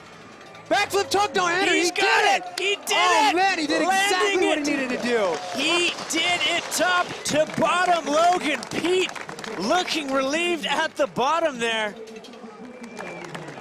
That's exactly what he needed to do. He just never wiped that smile off his face. He didn't get down on himself for messing up in the first run. He went, all right, I got another chance. Let's do this. He did not beat himself up at all. Look at that tail whip, big out of the what gate we see there. Here is an opposite rotation out, then he goes right into a regular rotating 360 bar spin. We call that the truck driver, a variation that's popular with these guys. Some of them doing an opposite as well. That big backflip, but look at this combo. This is where it went wrong on run number 1 and stomping it on run number 2. Like we said before, I love how he's staring at the bike. He's not even thinking about the flip at one point. Tuck no-hander to tail up, a huge combination to do on that boosty second to last feature. And he had to take his hands off on that flip. That's what the judges want to see. The straight backflips are not getting rewarded on that jump. They want to see a variation. Look, Ma, no hands, and he did it there on that run. Logan Pete, big smile, looking relieved on that. Look, Ma, awesome hairdo. Yeah. Somebody get this kid a hair sponsorship. But what are the judges going to say here on run number 2? I can't wait to see. 85.75. Oh, man, where does that put him? I can guarantee you it's not 18. Where is that going to put third place? Good enough for third place. Logan Pete jumping up on that. Let's go down into the crowd and see how he's feeling. And Logan's just acting so casual down here, but Logan, you went from a score of 22, much higher to, now you're in third position. Just how redeeming is this for you? Yeah, it's awesome. I knew I could do it, just had a little slip up on the first run, so it feels great to be at the bottom. I did miss one thing on the last, but you're tired and, you know, got a little scared, but happy. All right, well, you're sitting in third right now. We've got a lot more riders to go, though, guys. Thank you, Tina. Oh, my God. Logan Pete in third place right now. Man, I just cannot wait to see if that stands there or not. Such a solid run. And there you go. There is our leaderboard. Canada sweep 1, 2, 3. Brett Reeder, Brandon Semenuk, Logan Pete. We are in the middle of our second run. So much action still to come.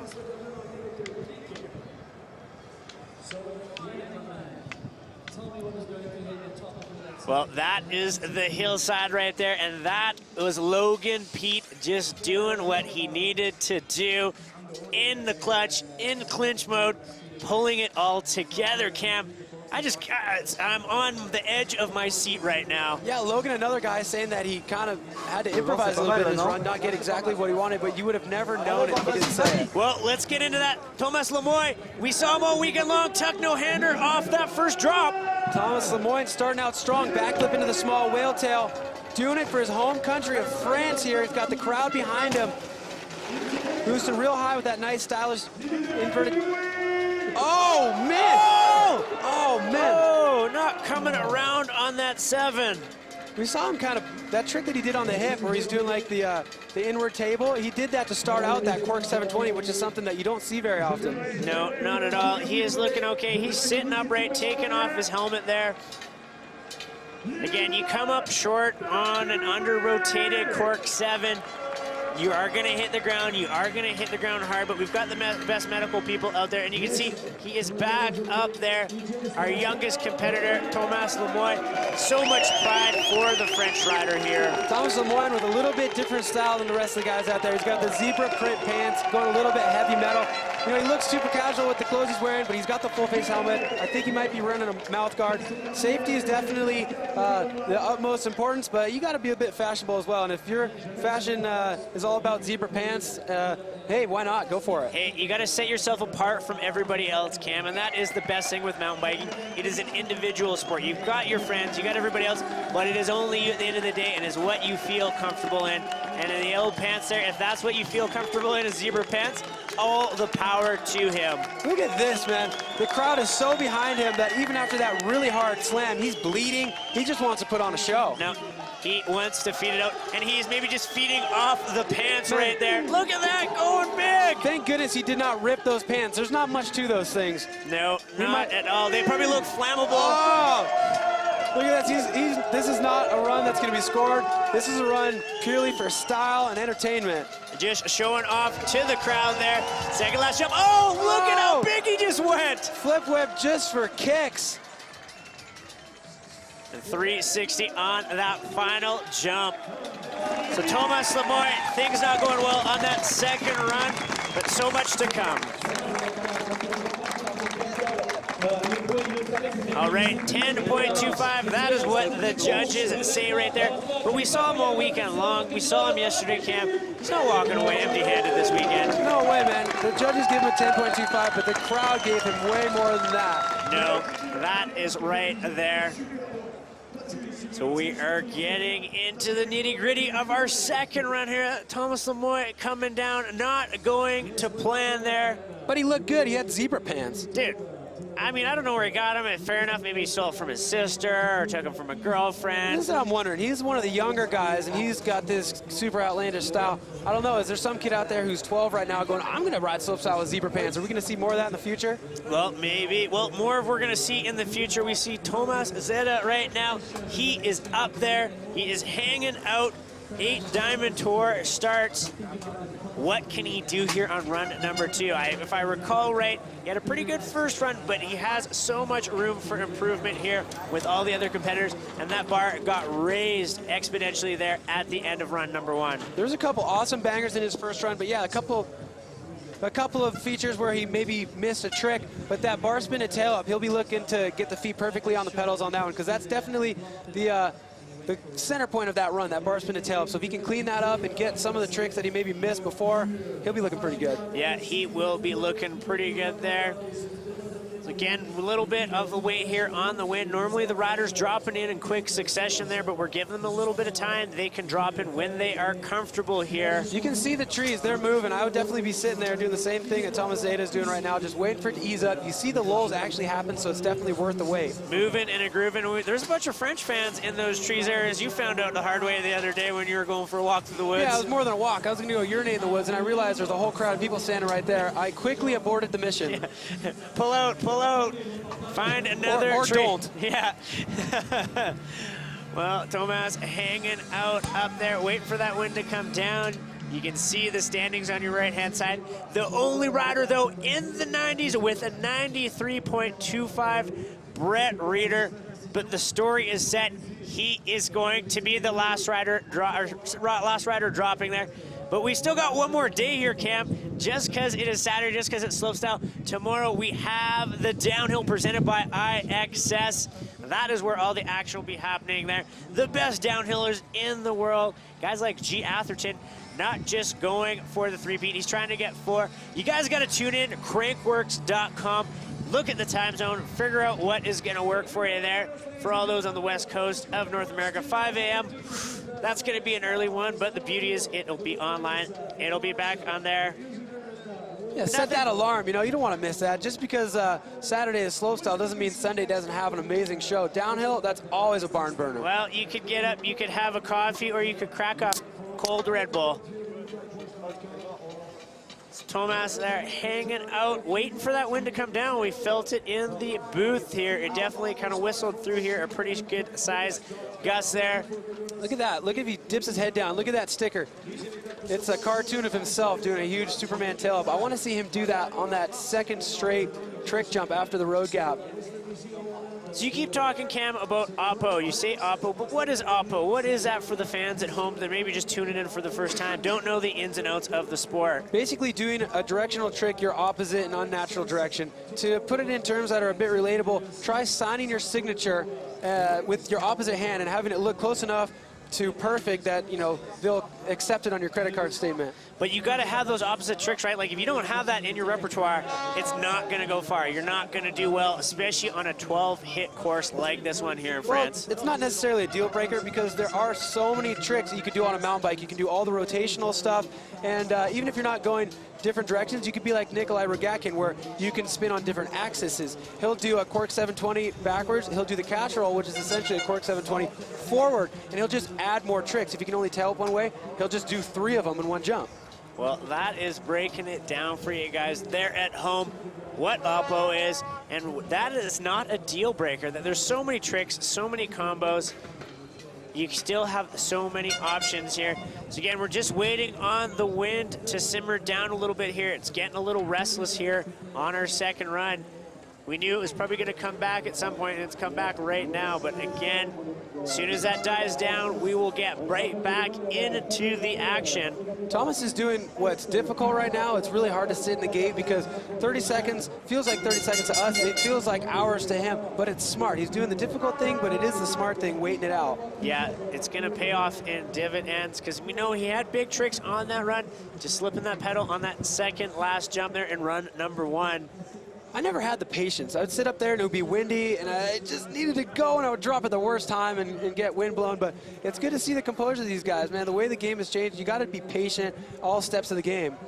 Yeah, well, you're a man of your own breed there, Cam. You just wanted to ride your bike. You had more fun just being on the bike. Didn't matter what the conditions were around you, and that's why you were always so fun to watch in contests or videos or just even riding trails for that matter. ADD and slopestyle don't go hand in hand too well, actually. Where am I again? What are we doing? Yeah, hey, look, a pigeon. Well, we have a wind hold at the moment. No, you didn't just accidentally change the channel to National Geographic. That's just a shot of a tree to show you the wind. Well, there you go. You can see the judges. They're hanging out, waiting patiently, watching things on the screen there so they don't miss a single move. They're about halfway down the course there. But let's check out some highlights. This is Brett Reeder's winning run from number 1 here. Yes. Opposite tail up. See, look at that. That was the epitome of signing a signature with your opposite hand and making it look right. That opposite tail up did not look opposite, and it was on the most difficult obstacle to trick on the course.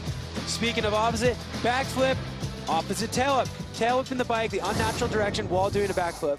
Couldn't even tell, dude. Couldn't even tell that it was opposite there. And that's what you need, though. That is why he is in that number 1 spot. You know what's awesome is he had quite a gnarly injury here a couple years ago, and it was on a backflip opposite tail up. Fast.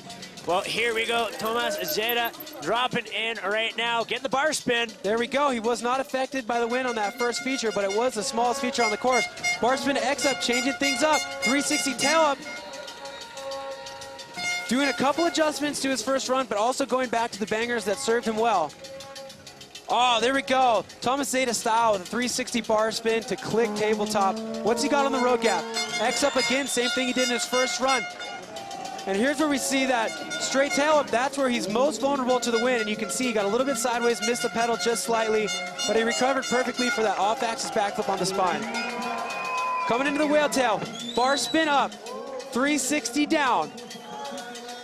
And this is where we want to see that bar spin to tail from Thomas Zeta. He's changing it up. He's going straight tail up, just trying to get to the bottom of the course, get a score in the bag. Last step down, straight air, but he's through the finish line. Thomas Zeta, he is a toe man, acting like a bit of a sail out there when he starts moving around on the bike, but he made it down clean on run number 2. We're going to see a definite improvement on his score and his position. Where is that going to stack him up, though? That is what we were waiting for from our judges. But let's go back up top here. Just going with the X up over the road gap, playing it safe, Cam. You know that the wind was really messing with his head. He sat up there for so long, and he made some improvisations to his run, where we saw him do the bar spin to tail up. Instead, he just went straight for the tail up and not tricking the last step down, just because he knows that wind is a factor. As soon as that wind gets in your head, it's really tough to get it out of there. Waiting on the score there. There we go. First run score is going to stick the 36.25. Good enough for 16th spot here overall. Yeah, they definitely, you could tell they rewarded him for the bar spin to tail up in that first run because he actually made it through the whole course on the second run, but he didn't improve the score. Yeah, did not improve at all. So a few points down. Ooh, well, yeah. This guy is going to need to improve. One of your training partners, a guy you see on a regular basis from the good old US of A, Carson Storch. Straight out of Bend, Oregon.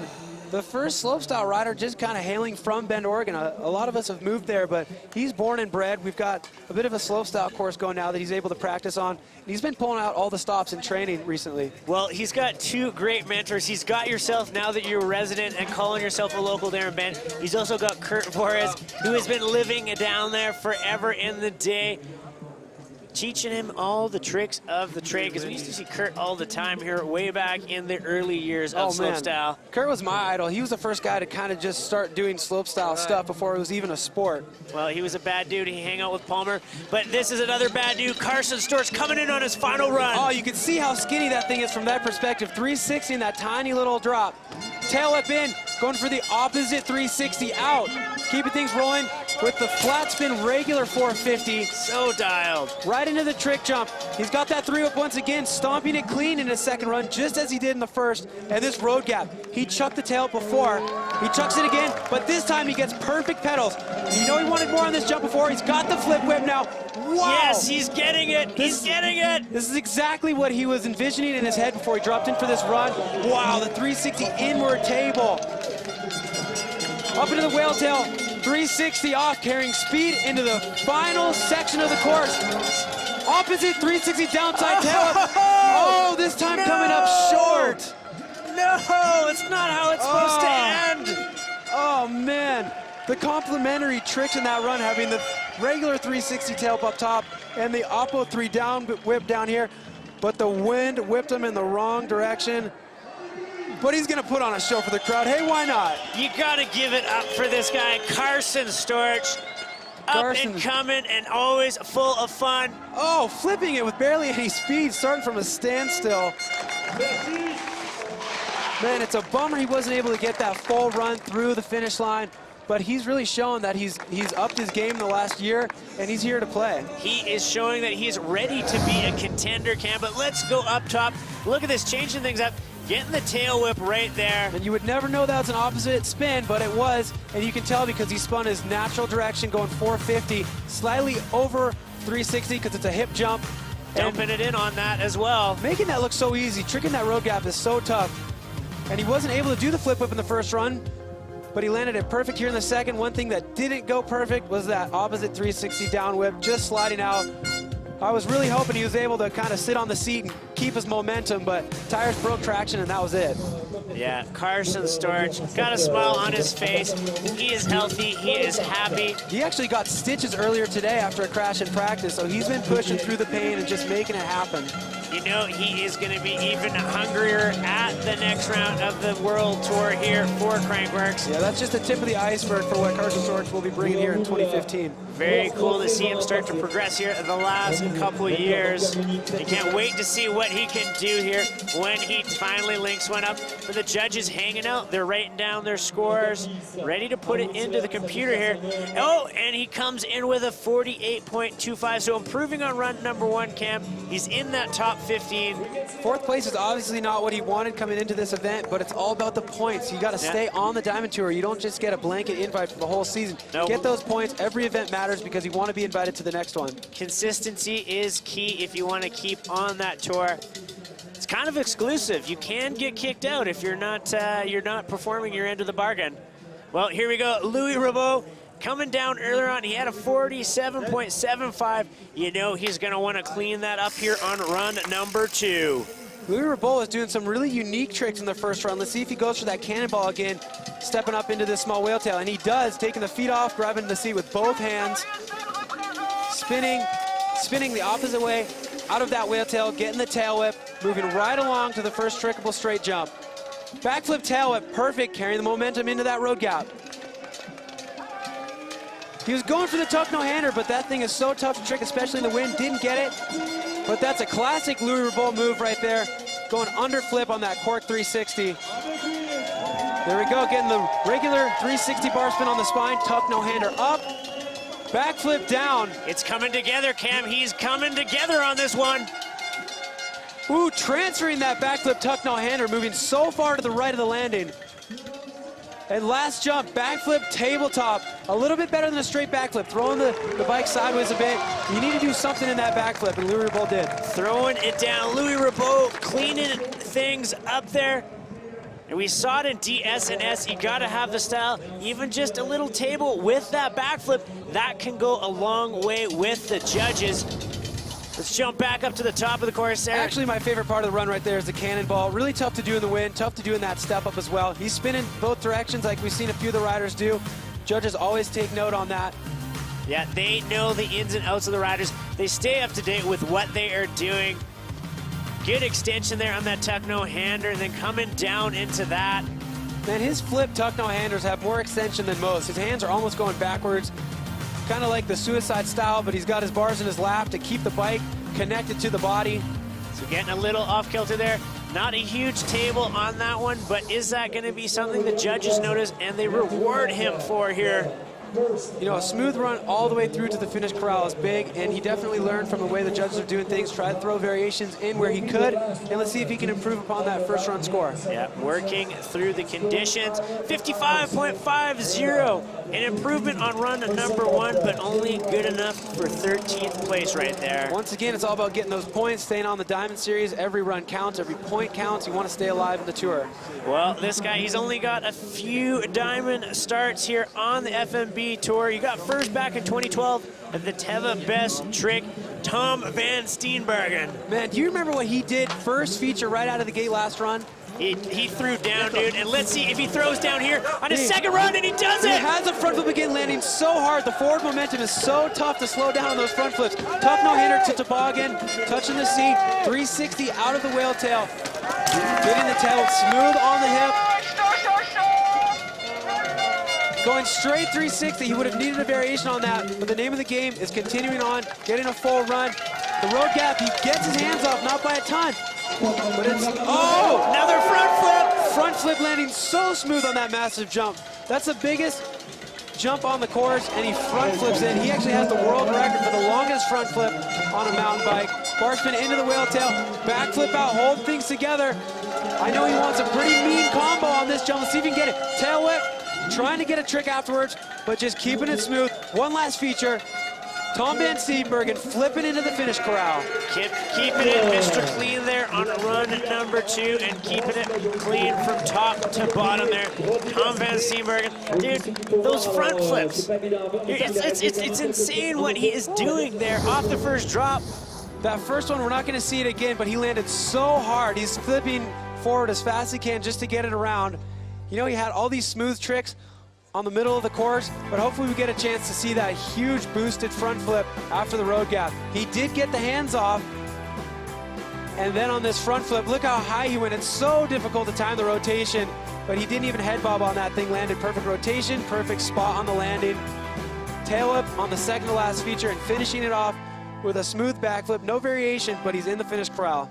Yeah, the Mini Flip Monday innovator there. Check him out on the Instagram. That is, you don't want to miss those things. It's so cool there. He's the king of mini flips, king of mega flips. He will flip anything. Big or small, he's got it all. But let's see what he has here from the judges, a 55.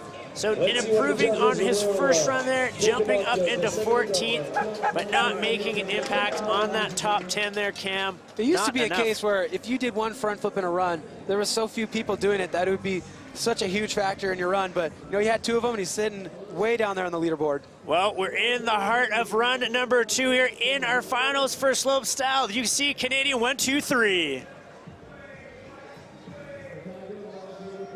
Well, that was your leaderboard right there. Your surprise pick, he's still up there in that top 10, Mehdi Gandhi. I'm pretty pumped on that. You know, that was the ringer. I like to kind of pick somebody that's unlikely, and the fact that he's still sitting in the top 10, I'm glad he didn't make a liar out of me. Well, this is a guy right here I could watch for hours on end. Paul Genovese, such great style, so many tricks, and he's just kind of scratching away at the surface of what he is capable here of on the FMB Diamond Tour, Cam. Paul Genovese looks like a video game when he's going down the course, and he doesn't run a detangler. He has those cables. He's doing all the bars and whips and has to keep track of them so he doesn't get too wound up. Well, what has he got for us here on run number 2? He does have a bar spin off that first flat drop, and it won't be the first time you see those bar spin. Tuck no hander to bar spin, a 360 bar spin out of that whale tail.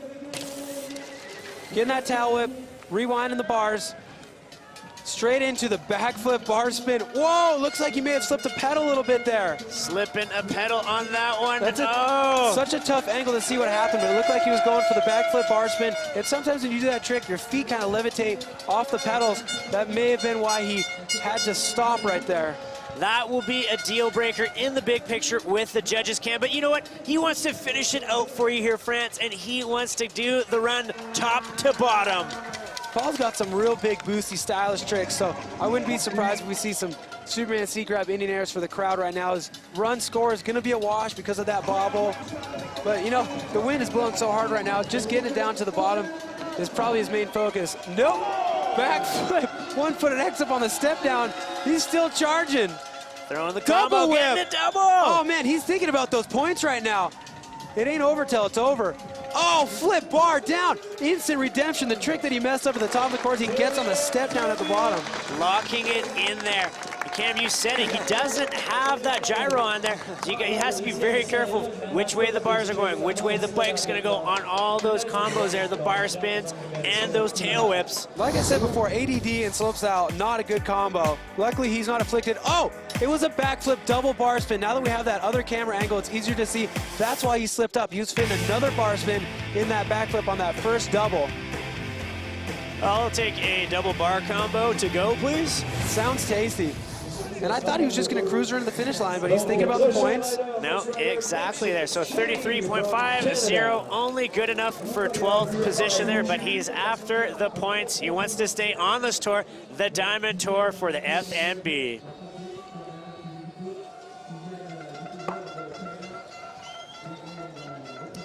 Well, here we go. We are getting into the final bit of our second runs here. There is your leaderboard. Brett Reeder out in front, Cam. Not by a point or two, quite a few points at that. By 4 points, man. It seems like it was so long ago that we saw Brett and Brandon's run, and you kind of forget that they're still yet to go. We have a ridiculous show still ahead of us. Yeah, well, Mitch Chubby, he was an alternate until this morning. He got the call, come off the bench, kid. You are in the big show.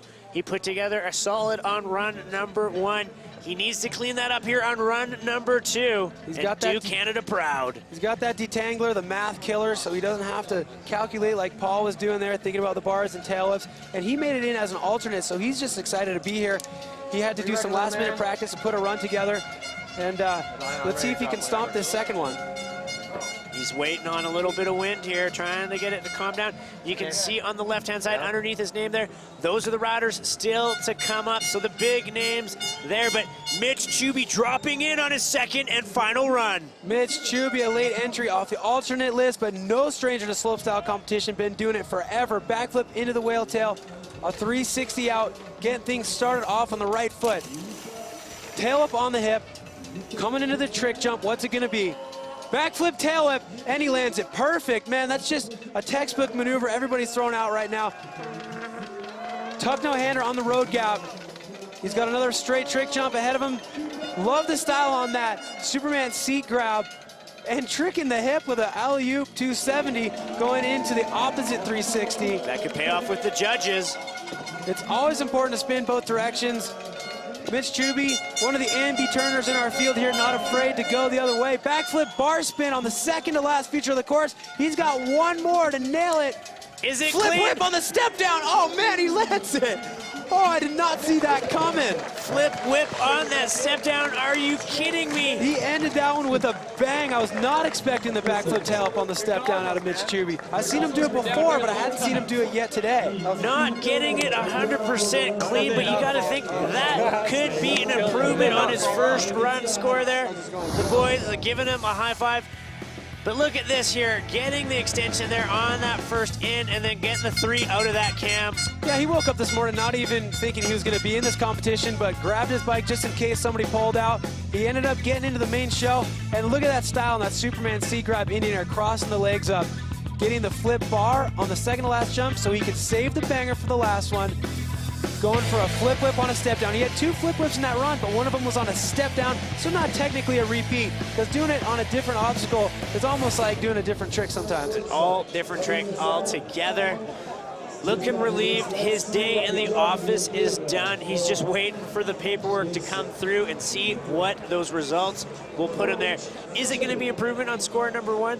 Or is he gonna be staying where he is at? The judges hold the key to that. And there you go, an improvement, 63.50. So close to a top 10, 11th spot there, Cam. Look at that though, a point higher than his run in the first round, so he's gotta be stoked. You gotta be happy. He was not even on the list until this morning. But that is the game here. And the game is gonna get set and reset here. Your defending Les des Alpes champion, Anthony Mazzeri. It is his turn here to do good and try and clean that run up and get into the top step of the box there. Anthony Mazzeri has great history here. A year ago, he was the man standing on the top step of the podium. He's trying to do it again with a tail up off the first drop. Coming right in with a backflip bar spin into the small whale tail, getting that double truck once again out. It's a 360 with 2 bar spins. That second bar spin is the one that's really gonna up his score. Front flip tuck, no hander. You're on that trick jump. You are kidding me. He's adding a little bit to each trick that he had before. Getting the tail up on the road gap.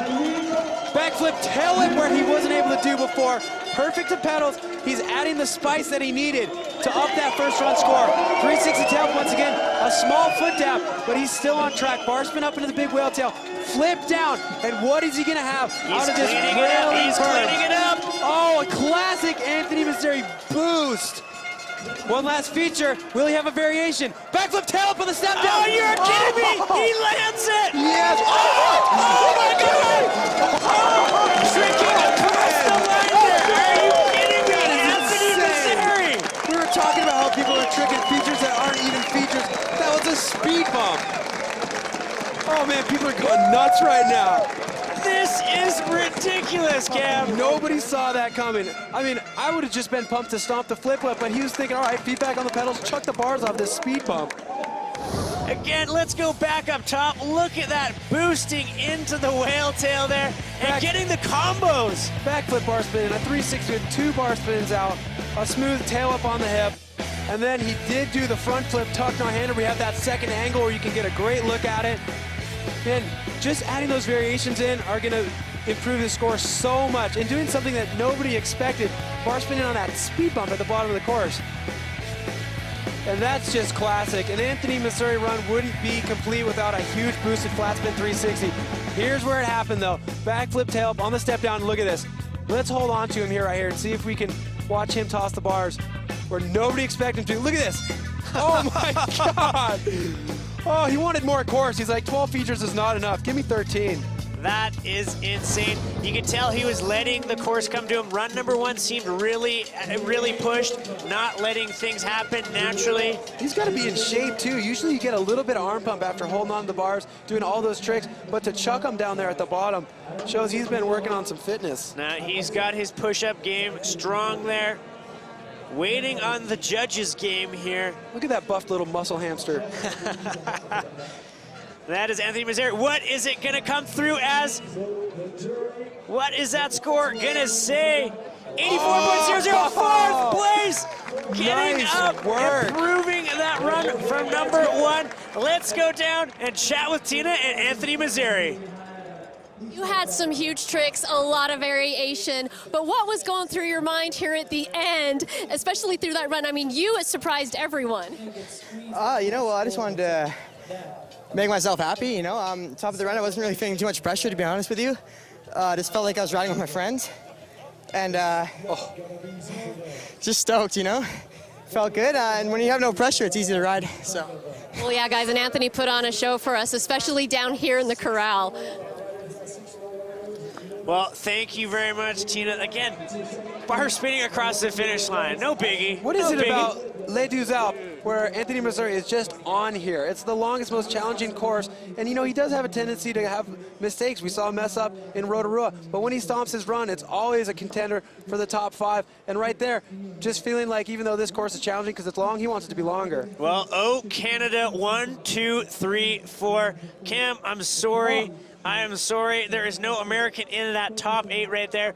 Canada sweeping 1 through 4 right now, but there is still lots of riders to come here on their second and final run. There's some Americans that are gonna try and mix it up here. Oh, here's but my here guy, is your Tristan. wild, man. Here is your wild pick, Medigani. He came in here. He is in 9th place right now. You know he's gonna wanna step up that game and step up higher into the overall. He's hanging on to that top 10. He was my ringer, because I know what he has in his bag, but he's never really been on this stage before, the Diamond Series, and so it's really exciting to see him put together his first run. But was he saving anything for a second? I know he has so much in that bag, but what's he going to show the world here right now? What does he have for us? He's dropping in right now, Medigani.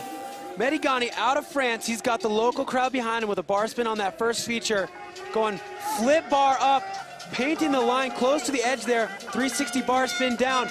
Tail up, he looks composed. This may be his first diamond start, but he's calm, cool, collected, sending huge tricks like a backflip tuck no-hander. Yes! Coming into the road gap, the most difficult feature to trick on the course, getting a smooth tuck no-hander looking like no problem. Backflip bar spin to tuck no hander. I told you he's got combos. He's upping his run, adding some more sauce. Transferring so far once again on that spine with the corked out flip. Tuck no hander up. Backflip tuck no hander down. That's massive. Oh, if he can hold it together, he's definitely going to improve his score.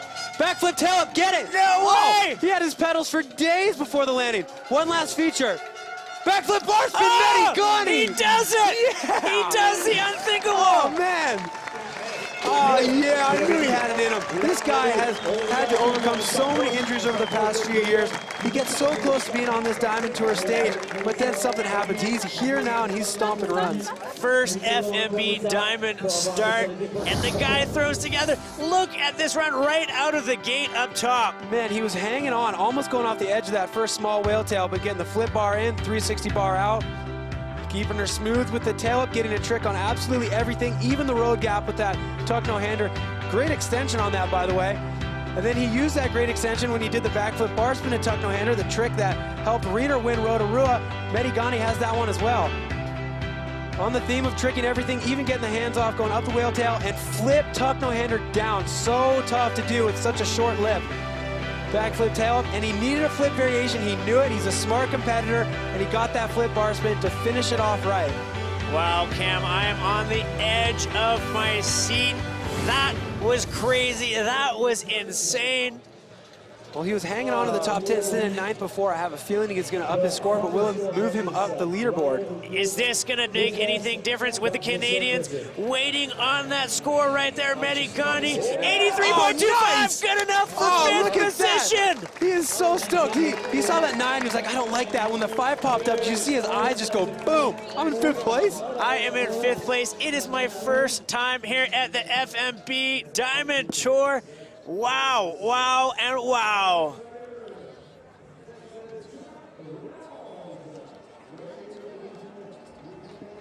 All right, again, looking at the scenics all around us here. I ain't looking at any of those mountains. I am looking at what is happening on the course. Medigani popping up into 5th position there. Cam, you picked it. You picked it at the start of the week. Man. He is coming through in the clinch there. Man, we should have made some bets because you'd be a rich guy right now. Oh, I'm so glad I picked him. I'm always rooting for him, but something always happens. So to see him pull it off, and I'm like, all right, I happened to say that. That's good. I got lucky on this one. Well, coming in next, he got 3rd here last year. Sam Reynolds dropping in. Sam Reynolds, bar spin off the top. Coming right into the small whale tail. Flip, tuck, no hander. Getting the variations. Tail whip right down.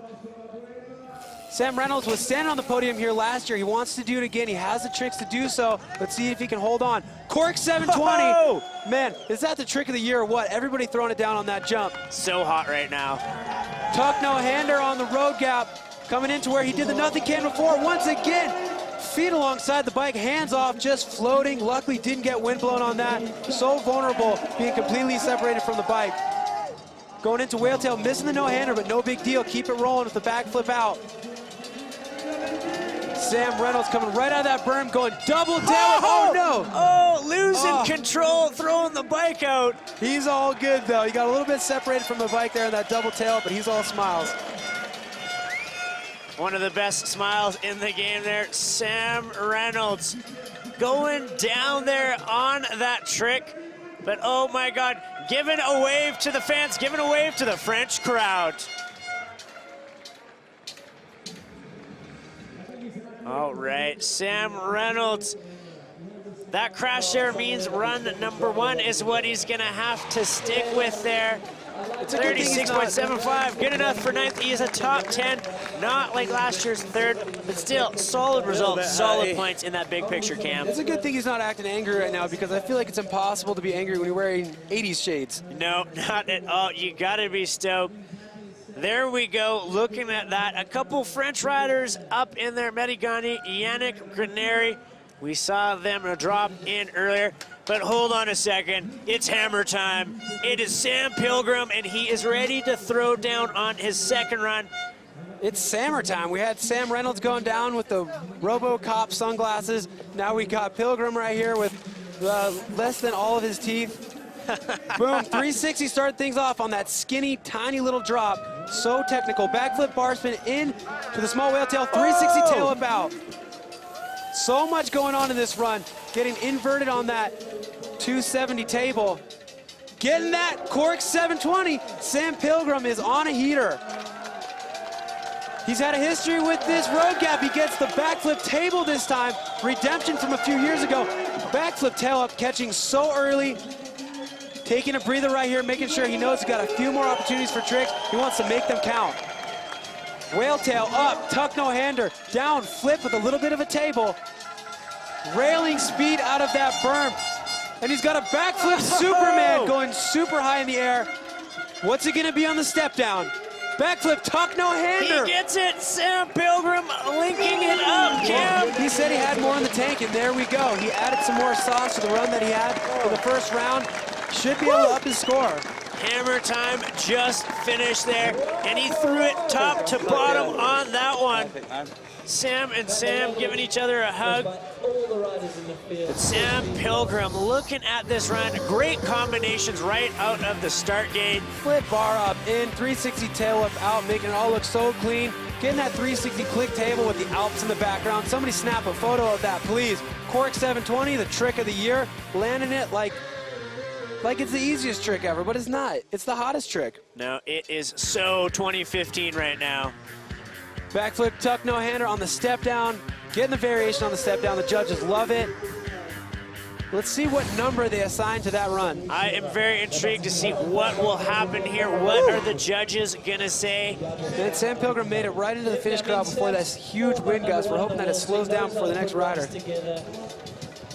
Waiting on the judges right here. What are they gonna say? That toothless grin.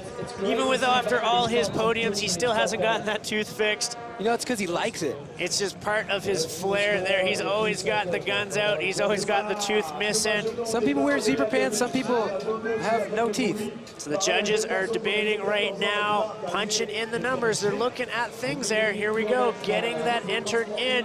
What is it gonna do though for Sam Pilgrim? What is it gonna do? Anxiously waiting right here. I think he's expecting an improvement, but the question is, how much of an improvement? Enough to move him up into the top 5? What's it gonna be?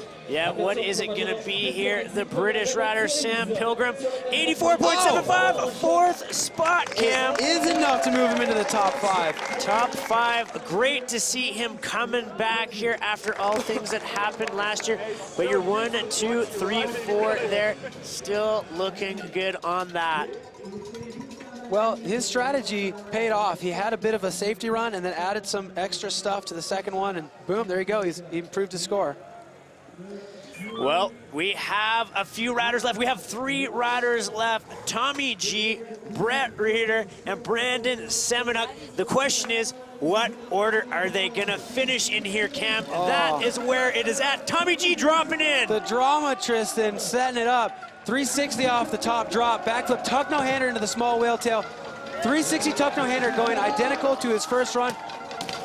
This looks like a carbon copy, so smooth. This guy is ridiculously precise. Getting that Cork 720, coming up a little short, but not even slipping a pedal. He's still on track. The road gap, he helps it once again, avoids the wind, and goes right into the backflip. Bar spin and tuck no hander, so late on that, but squeaking it in at the last second. On the spine, oh, downside 360 tail up, looking like a decade. Suicide up, bringing it back to the old school in a 360 with a click table going down off the whale tail. He's got 2 more features for you. 360 bar spin to tuck no hander. He has combos for days right now. Can he get the double whip again? Oh, he gets it, double whip across the line. That's such a banger, but he made it look so easy. Looking like Tommy G was on autopilot there, top to bottom. Not even really smiling much there, no emotion. That's honestly how he was when he won Joyride a few years ago. He is so calm, cool, collected. That's just another day at the office for Tommy G. So much emotion from him after run number 1. Looking at the combos here, carbon copy in run number 2. He seriously is a robot. The backflip tuck no hander up, the 360 tuck no hander down. I swear we're watching a replay from the first run, but he's just that dialed. Tail up in that road gap, avoiding the wind, getting the flip bar spin, and squeaking out that tuck no hander at the last second.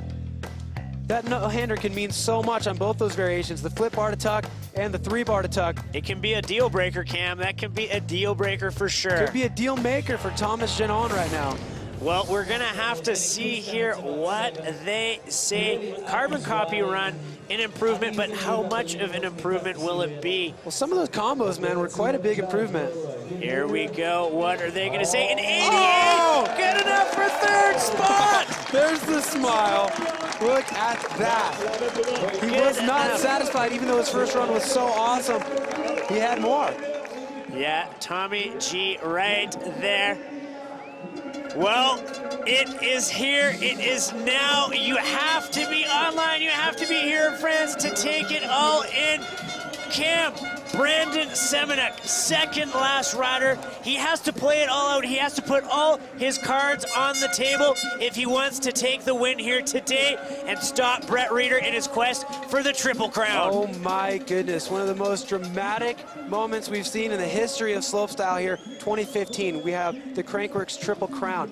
Can Brandon Semenuk swipe it out from under Brett Reeder? Well, Brett Reeder, the only rider to beat Semenuk ever if Semenuk lands his runs top to bottom. We saw it at X Games. We saw it at Bear Claw Invitational. You know that did not sit well with Semenuk right there. He's going to want redemption, and he's not going to walk away with anything other than first in his own eyes there. Brandon Semenuk does not like to lose. He does not like to see a 2 next to his name. He's going to do whatever he can to get that number 1 next to his name. It all begins right now. Brandon Semenuk. Flat drop backflip off the first tiny little drop. 360 tail up in. Will he transfer? No, he lands perfect. Missing the bar spin on the Oppo 3, but that's okay. He's got more in the tank. Getting the opposite tail whip on the hip. Not even pedaling in that berm. Carrying the speed. Backflip, double tail whip. Going long once again, but holding it together. Just having fun on the course. Nose manual on the roller. Backflip on the road gap, landing perfectly smooth. Cork 720. Yes! Oh man, he's looking like he's on fire right now. On the spine, backflip bar spin to one-footed can-can, squeaking out the variations. Tail up, the whale tail, 360 bar spin down. Oh man, he's doing exactly what he needs to do. Brandon Semenuk, 360 bar spin on the second to last jump. He's not gonna call it quits, is he? Oh, Brandon. He is not happy with himself here. He did not get the combo. Cam, Wow. I don't even know what to say on that. Wow. He didn't get what Oh he my was God. after. Look at Brett's face right now. Brandon knew exactly what he needed to do. And when he missed the combo that he was going for on that second to last double jump, he just pulled the plug. He knew that the run that Brett had was so high, he would have needed to land a perfect run to take him. And as soon as he messed up, he knew it didn't happen.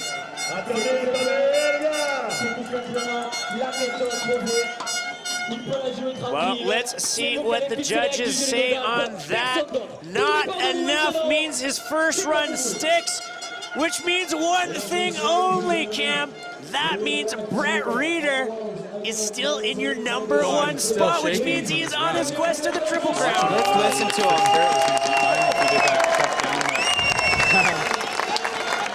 But he stopped for whatever reason. I didn't know why, and that leaves me in first.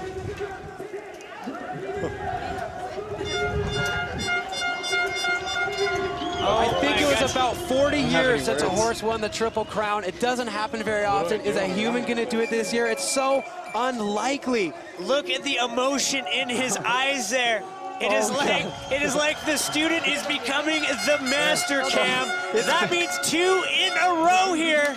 Oh my gosh, he soaked up the victory lap in Rotorua. He's gonna soak it up. It's gonna feel so good here in Les Deux Alpes. I cannot believe that he did it. I knew he had it in him. Breathe it all in. I'm just going to throw a backflip casually. This is not a victory lap. He's still tricking things. Oh, I remember Sean White used to do this. When he would win a contest, he would drop in and still do all the tricks. Brett Reeder just rejoicing in the glory right now. He won the second stop of the Crankworx Triple Crown. And he overcame his demons. He had such a hard time here in the past at Les Deux Alpes. But right now, he's doing another victory lap. He triumphed over Brandon Semenuk, something that is so hard to do in any free ride discipline. Look at that there, comboing on the way down, showing that he has the skills to pay the bills. Fist pump for the victory. So awesome. Congratulations to Brett Reeder. Oh my gosh, what a victory lap at that. So much style, getting to do the tricks that he wouldn't do in a run, but the ones that are so Brett Reeder, putting his staple style into that run. What can you say to that? Brett Reeder winning Crankworx Les des Alpes in convincing fashion here today. I'm so pumped for this kid, man. He works so hard, and trying to win in the era where Brandon Semenuk is dominant is such an uphill battle, but he's doing it. Well, let's go down and have a chat with our winner right now. 2 Crankworx events, 2 slopestyle competitions, 2 victory laps for you, and now 2 wins. But how would you describe this second win? I don't know. Again, I don't know what to say. I don't know how to feel. I was pretty much committed to going to the top again. If Brandon had landed that, you know, it would have bumped me down, and I would have had to do another. So I'm still shaking. I don't know. It just seems unreal. You can't put into words to it, but you did show us on the course because you had that arm pump out there. For sure, for sure. So happy. Well, how do you keep this momentum going? We have the next stop, Crankworx in Whistler. Well, I guess I'm gonna go home and work my ass off. Yes. More again. Yeah, just practice, have fun. Well, right now the hard work is paying off. Congratulations on this huge win. Guys, I'll send it back to you. Thank you, Tina. Again, congratulations to Brett Reeder. And he said it there. He's got some work to do. He's got to work his ass off. This is the guy. He's doing the unthinkable here in the Crankworx World Tour. But let's check out his winning run here from run number 1. Oh, it's so exciting to see Brett Reeder have the formula figured out to winning these competitions. Flipping that flat drop, only him and Brandon Semenuk were doing that, going opposite tail up on the road gap, making it look like a regular one, the most difficult feature on the course to trick. And then, of course, the trick of the year, the Quark 720. And then the one that helped him win Rotorua, that's his trick for this year, the backflip bar spin to tuck no-hander, and then coming out of left field, going backflip opposite tail on the step down. I don't know if anybody expected that to happen. He would traditionally do that on the jump, then the normal flip whip on the step down, but he's constantly progressing. He said he goes home and works, and obviously he did his homework before this event. He has done his homework. Cam, I think we are in the year of the Reeder. It is his time, and his time is right now. Taking that win there, looking at the leaderboard, 1, 2, 3. Congratulations to Tommy G taking that bronze medal. Silver going to Semenuk, and you know what? That is not going to sit well. That means that Brett Reeder has jumped into the lead in terms of overall diamond stop wins forever. He has got 5 of them now. Can you believe that he's still alive in the Crankworx Slopestyle Triple Crown, too? I mean, the horse did it this year. Is Brett going to be the horse? It is crazy to think about that. The brainchild in the offseason, we unveiled it down in Rotorua, and now Brett is doing the unthinkable there. He has the 2 wins. Look at that, 300 points, perfect across the board. One more event, though, later on this summer for him to complete that trifecta. Man, these guys are going to be gunning for him. He truly, if he didn't have a target on his back before, he really has one on it now because he's 2/3 of the way there. Thomas Shannon continuing with his consistency, and Nikolai Rogatkin, of course, pulling out the stops like we expect him to. Something tells me we're going to have to book him for interviews right now if we want to speak to him in Whistler there, because he is going to be controlling all his time. Well, Cam, wow, that played out, and that played out to its full extent. What a dramatic day, dude. And to think that that was the second stop out of 3, I can't wait for Whistler. It's coming at you 6th through the 17th of August. That's only a month away. It's definitely going to be a banger. Mark it on your calendars. You're not going to want to miss out. Crankworx.com, that is where everything is going to get recapped, and that is where we'll be coming from when we get back to where it all began 11 years ago in Whistler. Yeah. All right, so our fans hanging out. Cam, sum things up here in a few words for everybody at home there. Well, Crankworx is always full of drama. There's never been a canceled Crankworx Slopestyle. It's been so close so many times, but here today we thought maybe it would get canceled because it was windy. But the guys are gladiators. They did whatever it took to put on a show here today. And in true Crankworx fashion, we had a ridiculous competition. That's only 2 out of 3. We got Whistler coming up next month. Well, you guys tuned in. You saw all the action here. It did not disappoint for all of us here at Crankworx. Kidsworx, myself, Tristan Merrick, Cam McCall, Tina Dixon. We want to thank you guys for tuning in. Hopefully it did not disappoint, and we cannot wait to see you come Crankworx Whistler. Make sure you guys check out all the action. We'll see you in August.